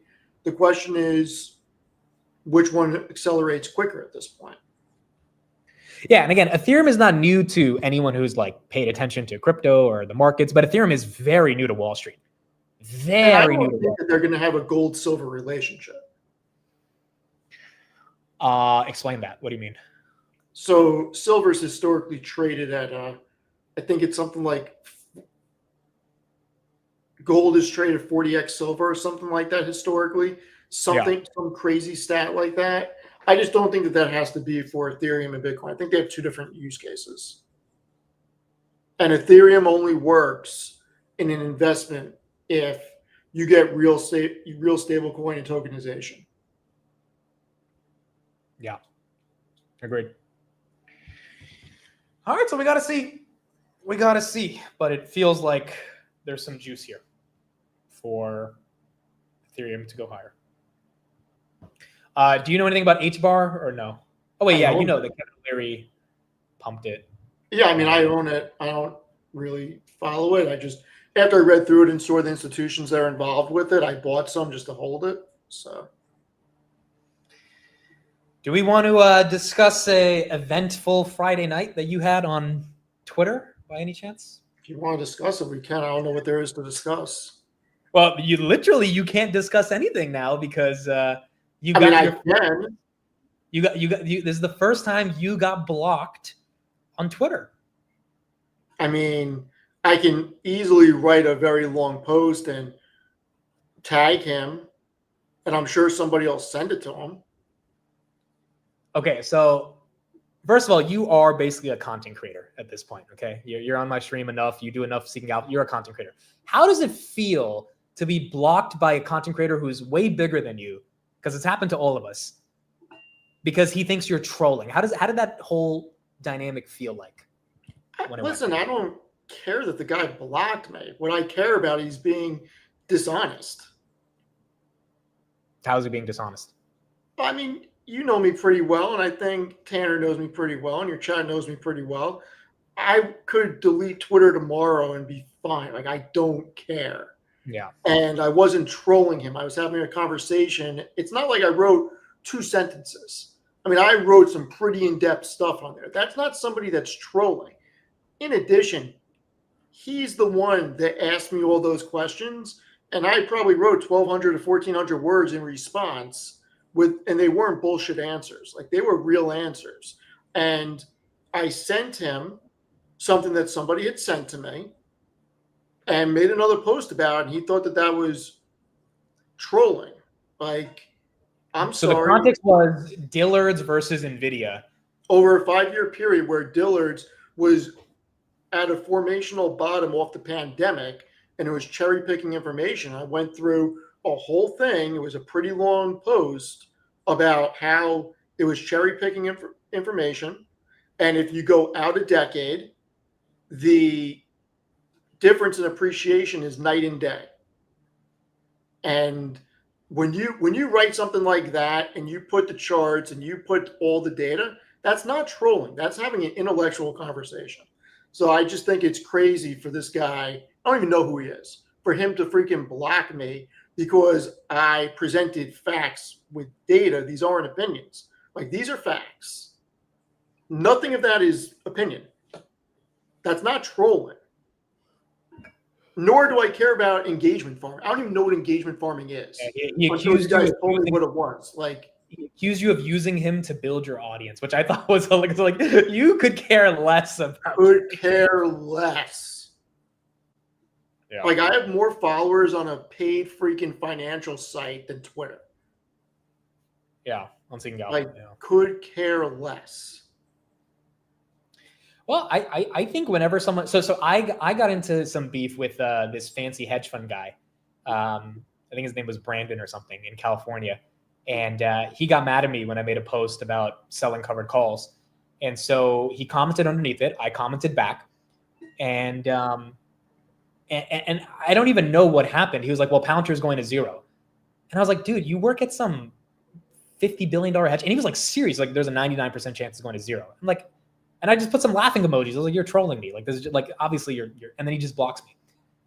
And then I had to be mature enough with myself. I'm like, first of all, if some hedge fund guy is blocking you because you're talking about covered calls because he doesn't like retail engaging in covered calls, he got into beef with Vlad a month ago as well because Vlad was just like, "Dude, why are you being a dick? Like, it's like, why are you so upset at retail engaging in the markets?" And then you have anti-fascist in your bio, which is what he has in his bio, anti-fascist. I'm like, so you're gonna block someone from having a discussion, which doesn't really seem consistent with those types of values. Like, you just have to let it go. So I think for you, same thing here, right? X What is is that? a public forum. Yeah.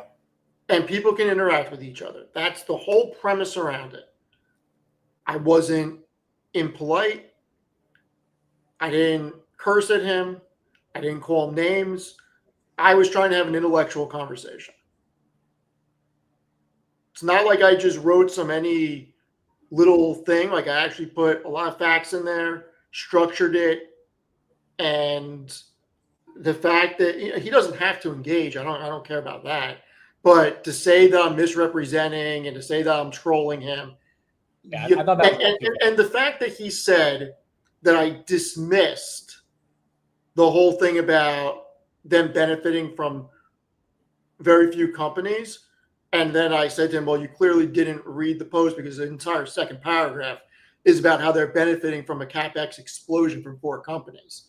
I found it to be intellectually dishonest. That's all. It was weird too, because I respect Joseph a lot. And I was like, dude, you're getting a real debate from Steve. You're not getting some ad hominem bullshit that you get from the Tesla community that he deals with all the time because he hates on Tesla pretty hard. Or I shouldn't say hate, but he's very vocal about how much he doesn't like Tesla. And those guys are super emotional, the Uber Tesla bulls. You're not that emotional. You're like, hey, I don't think NVIDIA should get a higher multiple than Costco. And it turned into this like. No, I don't think Costco should get a higher multiple than NVIDIA. Oh, right. The opposite. And let's not forget that, and Tanner, I'm mad that you said that because I was just about to say that. Like, okay, great.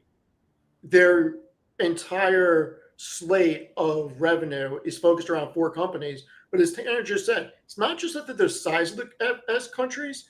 They're the only companies with the balance sheets and the operating cash flow to be able to spend this type of capital on data center build-outs.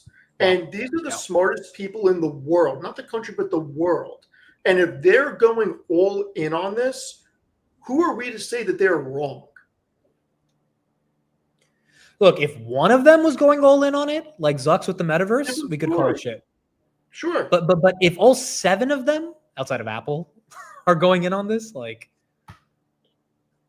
I don't know. Yeah, I mean, listen, I'll have a conversation with him privately. I'll have a conversation with him publicly. I have no ill will toward him.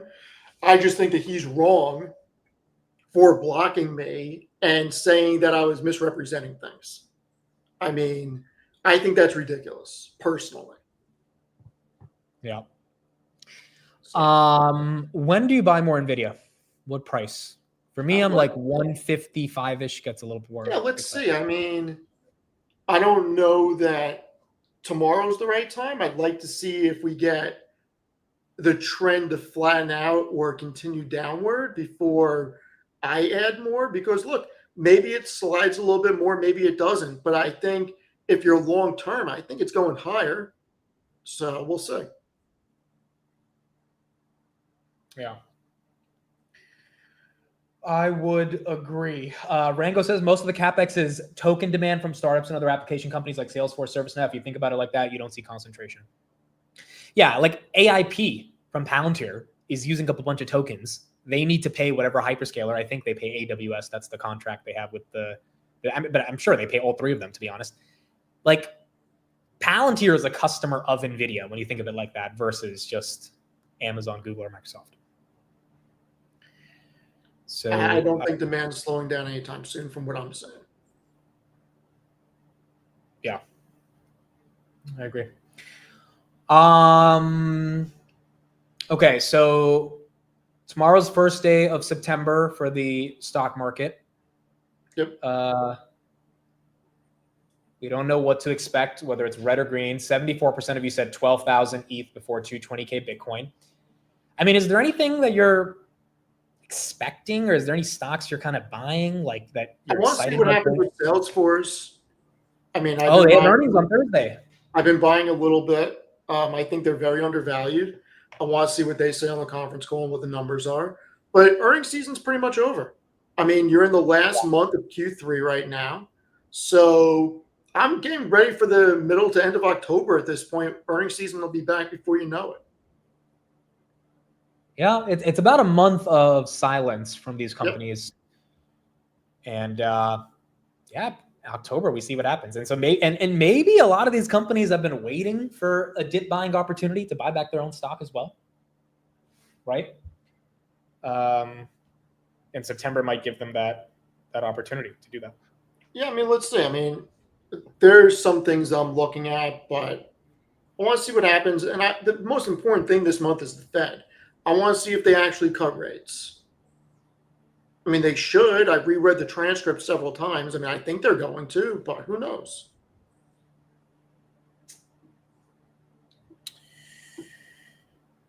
Okay, if we don't get a cut, things are going to get ugly. So if we don't get a cut, expect 5 or 10% down at this point. Well, what do you think about what Bassent said yesterday? He said Trump may declare a national housing emergency this fall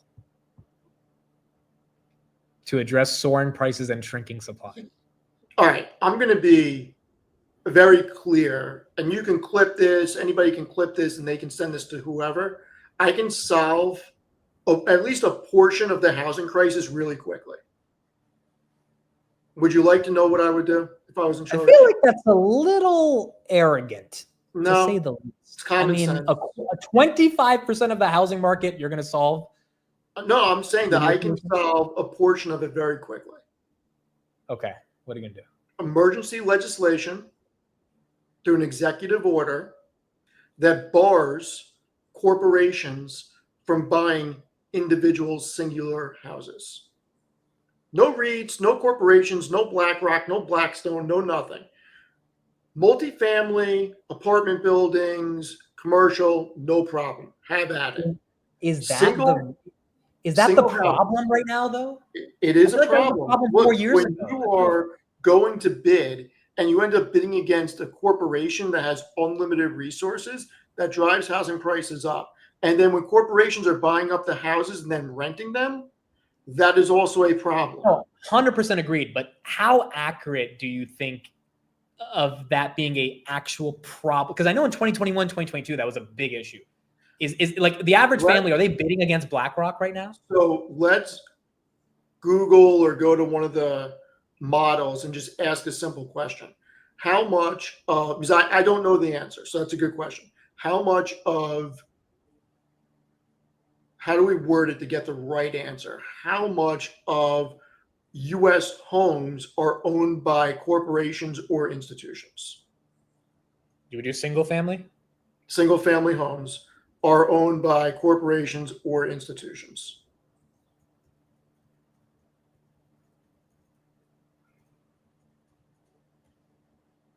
Because I agree with you 1000%. I just don't know if this is the problem that's causing so much pain in the housing market. Okay, 2025 real estate investors own 20%. That's not exactly what we're looking for. We got to be more specific, dude. Yeah, I don't know how we get it drilled down to a number because real estate investors could be individual people. Yeah, that doesn't. I just even if it's 5 or 10%, if they were not able to participate, private equity, BlackRock, I think it would help. I really do. Okay, so Gemini says BlackRock's not buying any single family homes. Yeah, that's not saying that they don't already own them though. They were buying them up huge. Yeah, but you hold on. You would say the legislation is to force them to sell older homes? That's different than stopping them from buying. BlackRock, private equity, real estate investment trusts should not be allowed to own single family homes and rent them as part of their business model.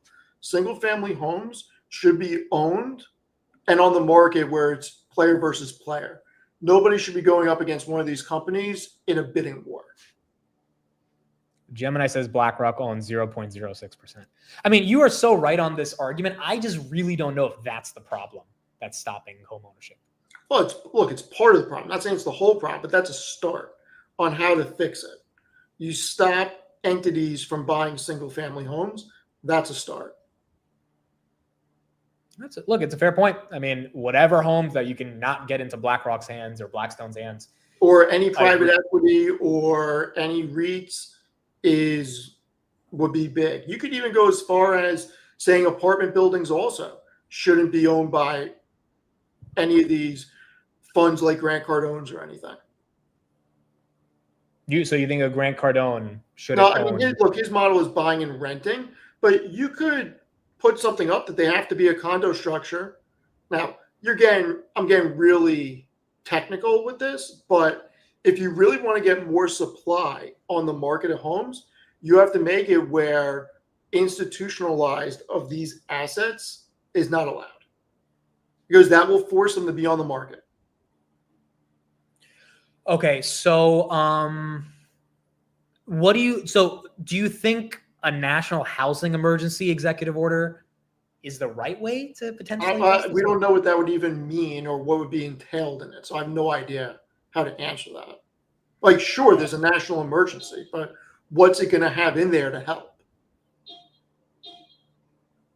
Yeah. Okay, so here's another question for you, and this one I am very curious about. By the way, Spencer, thank you for the $50 super chat. Williams Sonoma Fund. I think there's something I bought from Williams Sonoma, or my mom got it for me. I don't know what it is, but I saw the packaging the other day in the apartment, and I was like, they didn't let Robinhood in over Williams Sonoma, so they probably will be buying more from WSM for the house. So thank you for the $50 super chat. Do you think rate cuts actually will lower home prices? You should not spend any money with them. Williams Sonoma? No, of course. Like, they got an S&P over Robinhood. How could you? Dude, that's a $19 billion company. Like, it makes no sense. You were there with me on the stream. Just on a fundamental, you should have fundamental beef with them. I do have fundamental beef, dude. I saw their store the other day, and I just walked right past it. I looked in the coffee makers that are in the S&P 500. But okay, if rates come down, do you think houses will actually come down, the prices, or will it create so much more competitiveness? I shouldn't say no so quickly. So you make it a pop initially. It's going to depend on how much supply hits the market, and one rate cut's not going to move the needle. You need a year of rate cuts. We need like 100 bips, right, for the market to really bring up a 30-year chart of the 30-year mortgage. The problem is when you've had rates at 4 to 6%, and then you get into an area where they go down to 3 for a while, and a lot of people are refining, at 3%, going out and taking a 6.5%. So move this out to max, or even 10 years. Just do 10-year. So before in 2018, you were at 4%, and then 2019 you got up to 5%, and then from 2020 through 2021, you got around 3% and under 3%. When you're refining at those levels, and now where we are, it doesn't make a whole lot of sense unless you have to move, unless you're forced to take on a mortgage that's going to be 6 or 7% when you're locked in at 3% fixed. So then why are so much? So why are all these rate cut plays like a Zillow, an Open Door, a Redfin, a Rocket? Why are they being bid up as if the rate cut is actually going to meaningfully help their business, right? Like you're going to need hundreds of bips for this to happen. Why are people? Steve is an old retired man that remembers how it is to struggle when you are young and no one to help you. I'm not retired. Am I really that old? Steve is not retired. Guys, Steve's 42. He is not. All I do is work. I think people are front running the rate cut with a proxy, but in reality, it's not like Open Door is going to increase their margins. You need more. 25 bips doesn't move the needle. You need 100 to 150 to even get in a realm of where it makes sense. Bring up a freaking mortgage calculator. Look at a mortgage payment difference with 6.5 versus 3%. It's just, you need that interest rates to come down to like 4.5 for people to even consider spending more. Dude, no one believes you're 42. If I shave, I look like I'm 35.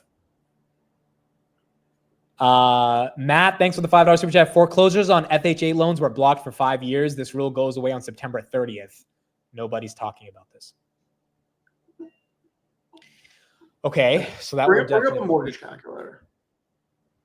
It'll definitely play a dynamic for how we think of it. What state are we using for the mortgage calculator? Just go to Realtor and just put like any house in and just, all right, so perfect. So what's the payment right there? So home value. Leave it at that. What's the actual payment? Zoom out. With a 6.5%, you're looking at $2,300 a month. Okay, so now change interest rate to 3%. See what it says. So you're at 2,400 basically right now. 1,700. Look, that makes a difference. That makes a huge difference, bro. $700 differential. Like, you're not making that type of decision with that big of a spread. You need rates to come down to 4.5. Because obviously rates aren't going to 3 anytime soon. But even at 4.5, you're still shaving $400 off a month. So that's $4,800 a year. So you need rates around 4.5% for people to really consider getting out of a 3% refi. Yo, put in the chat, what is your mortgage rate? I know a lot of people, at least in my chat from the past couple of years, bought in 2020, 2021. Like my parents, I think, are at 3.2. So put in the chat what you're at. Tanner got a 3% rate. Okay, shout out to Tanner. I didn't know you got 3%, Tanner. Look, the time to buy, like in all seriousness, the time to buy may have been in the past year, because if we get perpetual rate decreases over the next 2 years, they may be able to shave a lot of money off their mortgage. Yeah, 100%. So, dude, there's a lot of people below 5. I mean, I do see the 6.5s, the 7s, but there's a lot of people below 5. A lot of people below 4, to be honest. Yeah, and look, just because rates come down, a lot of people think that house prices would automatically go up, but it really depends. If there's a lot of supply on the market, it could cause houses to come down. It depends on the supply coming to the market. There's a decent amount of people at 2.87 to 3.5. I'm telling you, people are tied to their rate right now, because everybody I know that has a mortgage took the opportunity down in 2020 and 2021 to refi, because why not? Yeah. Yeah.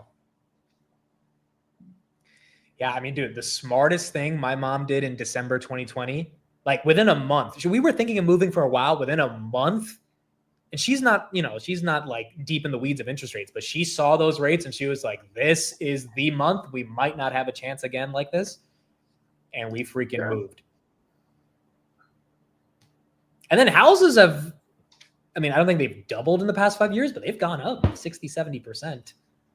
Now, granted, it might be a bit inflated, but like there has been some decent appreciation in real estate. It's just illiquid because of the high rates right now. A lot of you guys paid off your home. Carrie paid off your home. I think Danielle paid off her home. Which is great. Decent amount of folks paid off. Julie said we refinanced for 2.4, I think. Okay, so corporations have to get out of the residential market, and the rates have to come down by about 100 bips for us to meaningfully see some action. And I think that's why, what's his name? I think that's why Buffett is long the home builders as well, right? XBI, no, that's biotech. I think it's So now I was listening to something, and there's a theory out there over the next 10 years, housing prices are going to come down significantly because you're going to have robotics building houses completely. Okay, so can we talk about that? Can we talk about that? By the way, Tanner, if you want to hop on, you can hop on. I'll send you the link, but if not, no worries. So Elon put out a statement a week ago saying people are being too doomeristic about AI, like you're one of the people he's talking about, and that we need to be accepting this age of abundance and the fact that the cost of everything is going to go down so dramatically that, like, if robots are building your house, right? Like, it's the efficiency cheaper. So what is your take on that idea that although a lot of jobs are going to be shedded away, things will become so cheap But that you might not need that? In a world of abundance, you still need capital to be able to purchase things. Sure. Yeah, but prices no. come The down point by is capital. Sam Altman actually said this the other day as well. It was hilarious. Sam Altman said capital becomes meaningless in a world of AI. That's a legit quote. And he's raising $10 billion, which is kind of funny, right? But the point is, if everything becomes so cheap, why do you need excessive amounts of capital? Like if your coffee becomes 50 cents versus $7. Yeah, but you still have to be able to have a job or a way to make money to afford the coffee for 50 cents. Okay, agreed. But assuming there is a way for people to have those 50 cents either through the government or some other creative way, you don't need the $7 anymore is the point. Right. You know my theory on this. I'm not smart enough to know what's going to happen in the future. I do see a major problem with AI and robotics hurting jobs. And I think the ultimate thing is going to be UBI, because I don't think there's a way around it. If you look at, you have a Tesla. I know you use the full self-driving. Yeah. At some point in the next decade, you have to think that full self-driving is going to replace the trucking industry or seriously augment it. Yeah.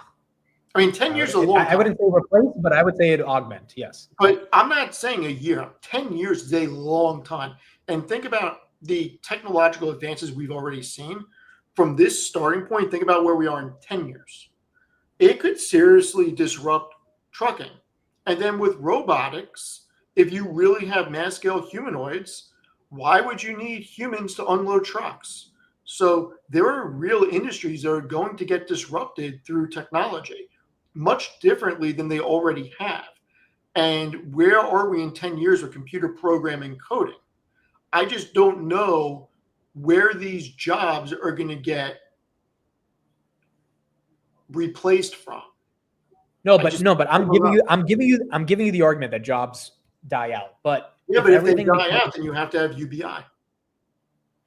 Okay, but like the problem with UBI is I give you $1,000, but then your coffee is $7. It, like, the $1,000 does nothing per month. But if your coffee's 50 cents and I give you $1,000, like, that dollar, that like we're not So- talking enough, in the words of Elon, we're not talking enough about deflation from AI as much as we're obsessed about inflation. I don't know why people Right. think unions are going to be able to stop technological advances. No, unions aren't doing shit. That's I'm not seeing it. unions are not stop, even though they're trying to do something with Uber and Lyft in California with unions now. But like if things become so cheap because the cost of labor dissipates, then even if you get a UBI, theoretically your dollar should be worth a lot more than in today's economy, where there's a lot of cost that goes into that cup of coffee to come to you for $7, right? It's not a perfect solution, but it's one way to deal with no one having jobs, is everything Yeah, becomes cheaper. I don't know what the answer is, and I don't know what they're going to do. I just think that you're going to have at some point UBI. I don't see that we're going to be in a position where the same amount of jobs that we have right now is going to be the same in the future. I'm just not seeing it. No, I There's agree. too many industries that I think are going to get disrupted. I would agree. And this is much different than the Industrial Revolution, where the majority of people who had agricultural jobs shifted and went into factories and that type of thing. This is much different because you are now replacing the human workers with technology. You're not transitioning the industry. Do you think there's any world where like we're being too scared about it and it'll just all work out? Yeah, I hope so. Look, I hope that I'm overblowing. I hope I'm thinking too much about it. I mean, I have friends that seriously think I'm crazy when I talk about this, that don't believe this is going to happen. I have friends that are CIOs of companies that do not believe that this is going to happen. Dude, everyone's job is up to be replaced. I don't care who you are.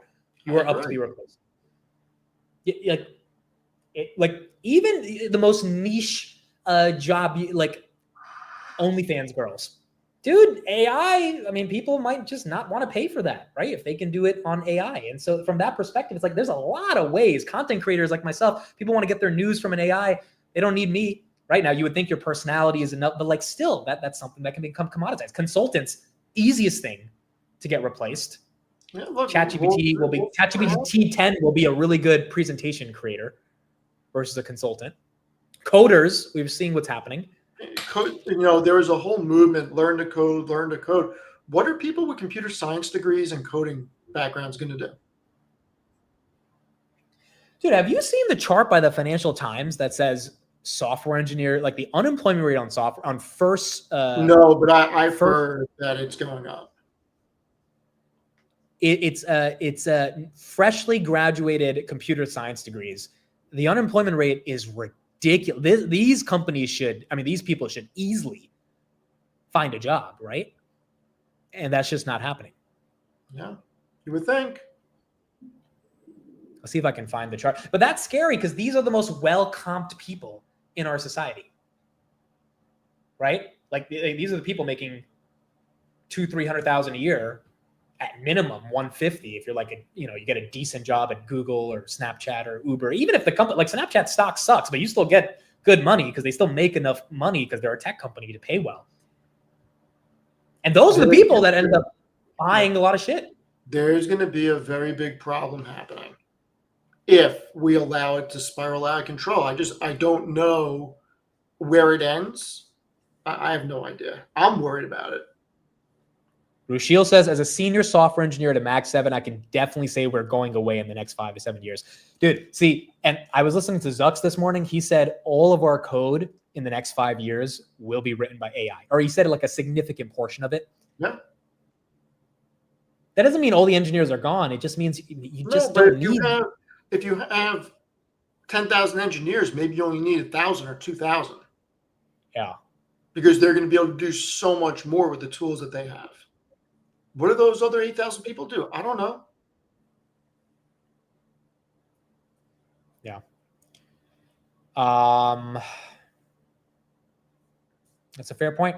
And I have no idea how it's going to play out. I do think, though, in the next 3 years, we should start to see which way this goes, up or down. 100%. Because in the next 3 years, we should have GPT 8, GPT 9, Grok 7, Grok 8. Like we should be getting such levels of growth in these models where either they're actually giving an ROI or they're all full of shit and there's no ROI to anybody, whether it's personal or enterprise. I don't think that scenario is likely. So there's going to be some ROI. The question is how transformational. Like within a year, I should be able to tell Siri to book me a flight, book me an Airbnb, go through all my emails, use AI to figure out exactly what location I need the hotel to be next to for whatever event I'm going to, and not have to touch a single application. And I got a And I question feel for you. If you can't, but you can on an Android phone, are you switching? No. I need my iPhone, bro. I need my blue bubbles. All right, blue bubbles. But I would pay for that per month. And I think that's how Apple makes money off this. Like, it's not just a new phone, it's a service. They charge a fee. And I mean, like, there's so many times I want to do something on my phone, but I have to go to 5 different apps just to, like, if you could just tell a voice assistant what to do and it does it seamlessly, like zero issues. Like, it doesn't book you a flight going to Nebraska if you're supposed to go to Los Angeles. Like there's just no problems. I mean, why does United need a ton of call reps? You know, why do you need to call United to like change your flight? It's like All that's going to go away. Think about this: service industry. There's a lot of people that work in service industry. A lot of that could go away too. oh well, okay. So I don't know about like my manicures and pedicures. Someone still needs to do that, right? Like someone needs to actually like. So There's a service that I pay for, right? Like I don't know if I want a robot touching my feet, bro. Like I just. So how about? Wow. I'm just saying, like I'm gonna Trash removal, pay snow for plow someone- removal, gardening. I mean, these are real things that janitorial services. These are industries that can seriously be disrupted. What by humanoids? Yeah, absolutely. Okay, but I don't want them to do my mani pedi. Like I want like a human. Fine, you can have a human do that, but Yeah. janitorial Okay. services, like janitorial services, is huge.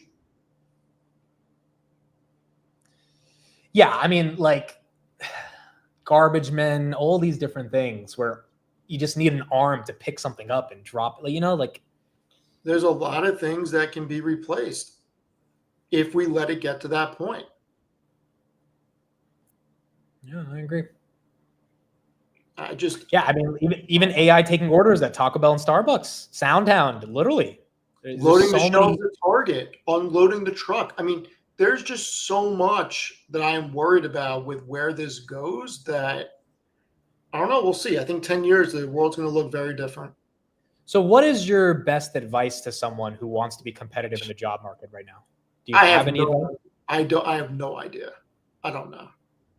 But if some 22-year-old came up to you and said, Steve, given your experience, what is your best, I mean, you know? it's so hard, right? Trades have always been looked at as not the best way to go. Yet I know a lot of people in construction and people who are electricians and plumbers that make a lot of money.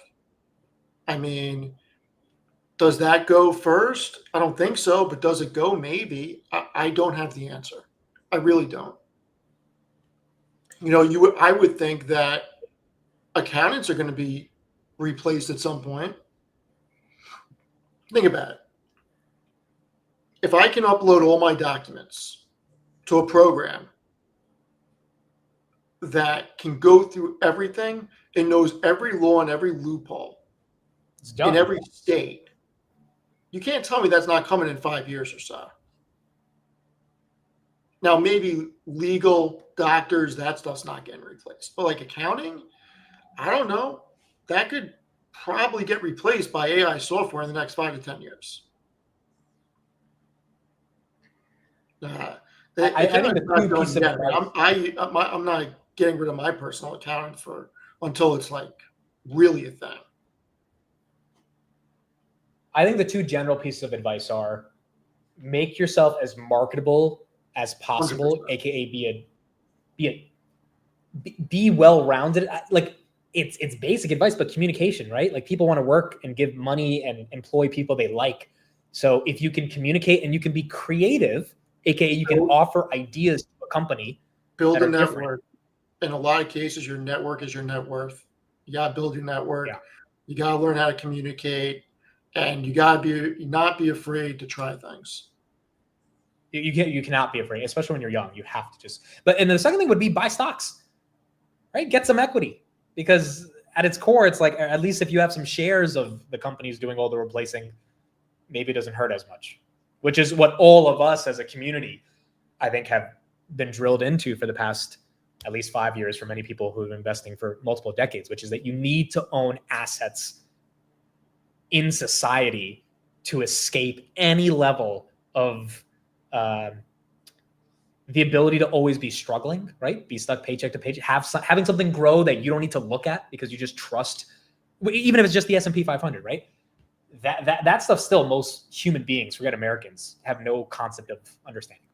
Yeah, I mean, I don't know. I think that there's a lot of unknowns. We got to see how things play out. But I think that there's going to be a lot of shifts. And I don't know how that shift ends up happening. Well, ironically, going back to Ethereum with tokenization, I mean, that should open up a lot more liquid assets for people to trade, whether it's a Michael Jordan signed card or Manhattan real estate. I mean, theoretically, that should bring a lot more people into the markets because maybe they're more excited to trade a MJ rookie card versus a share of Robinhood, right?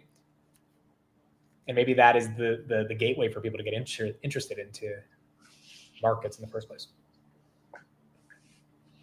We'll see what happens. I think it's going to be interesting to see what happens with society. All right. I think that is it.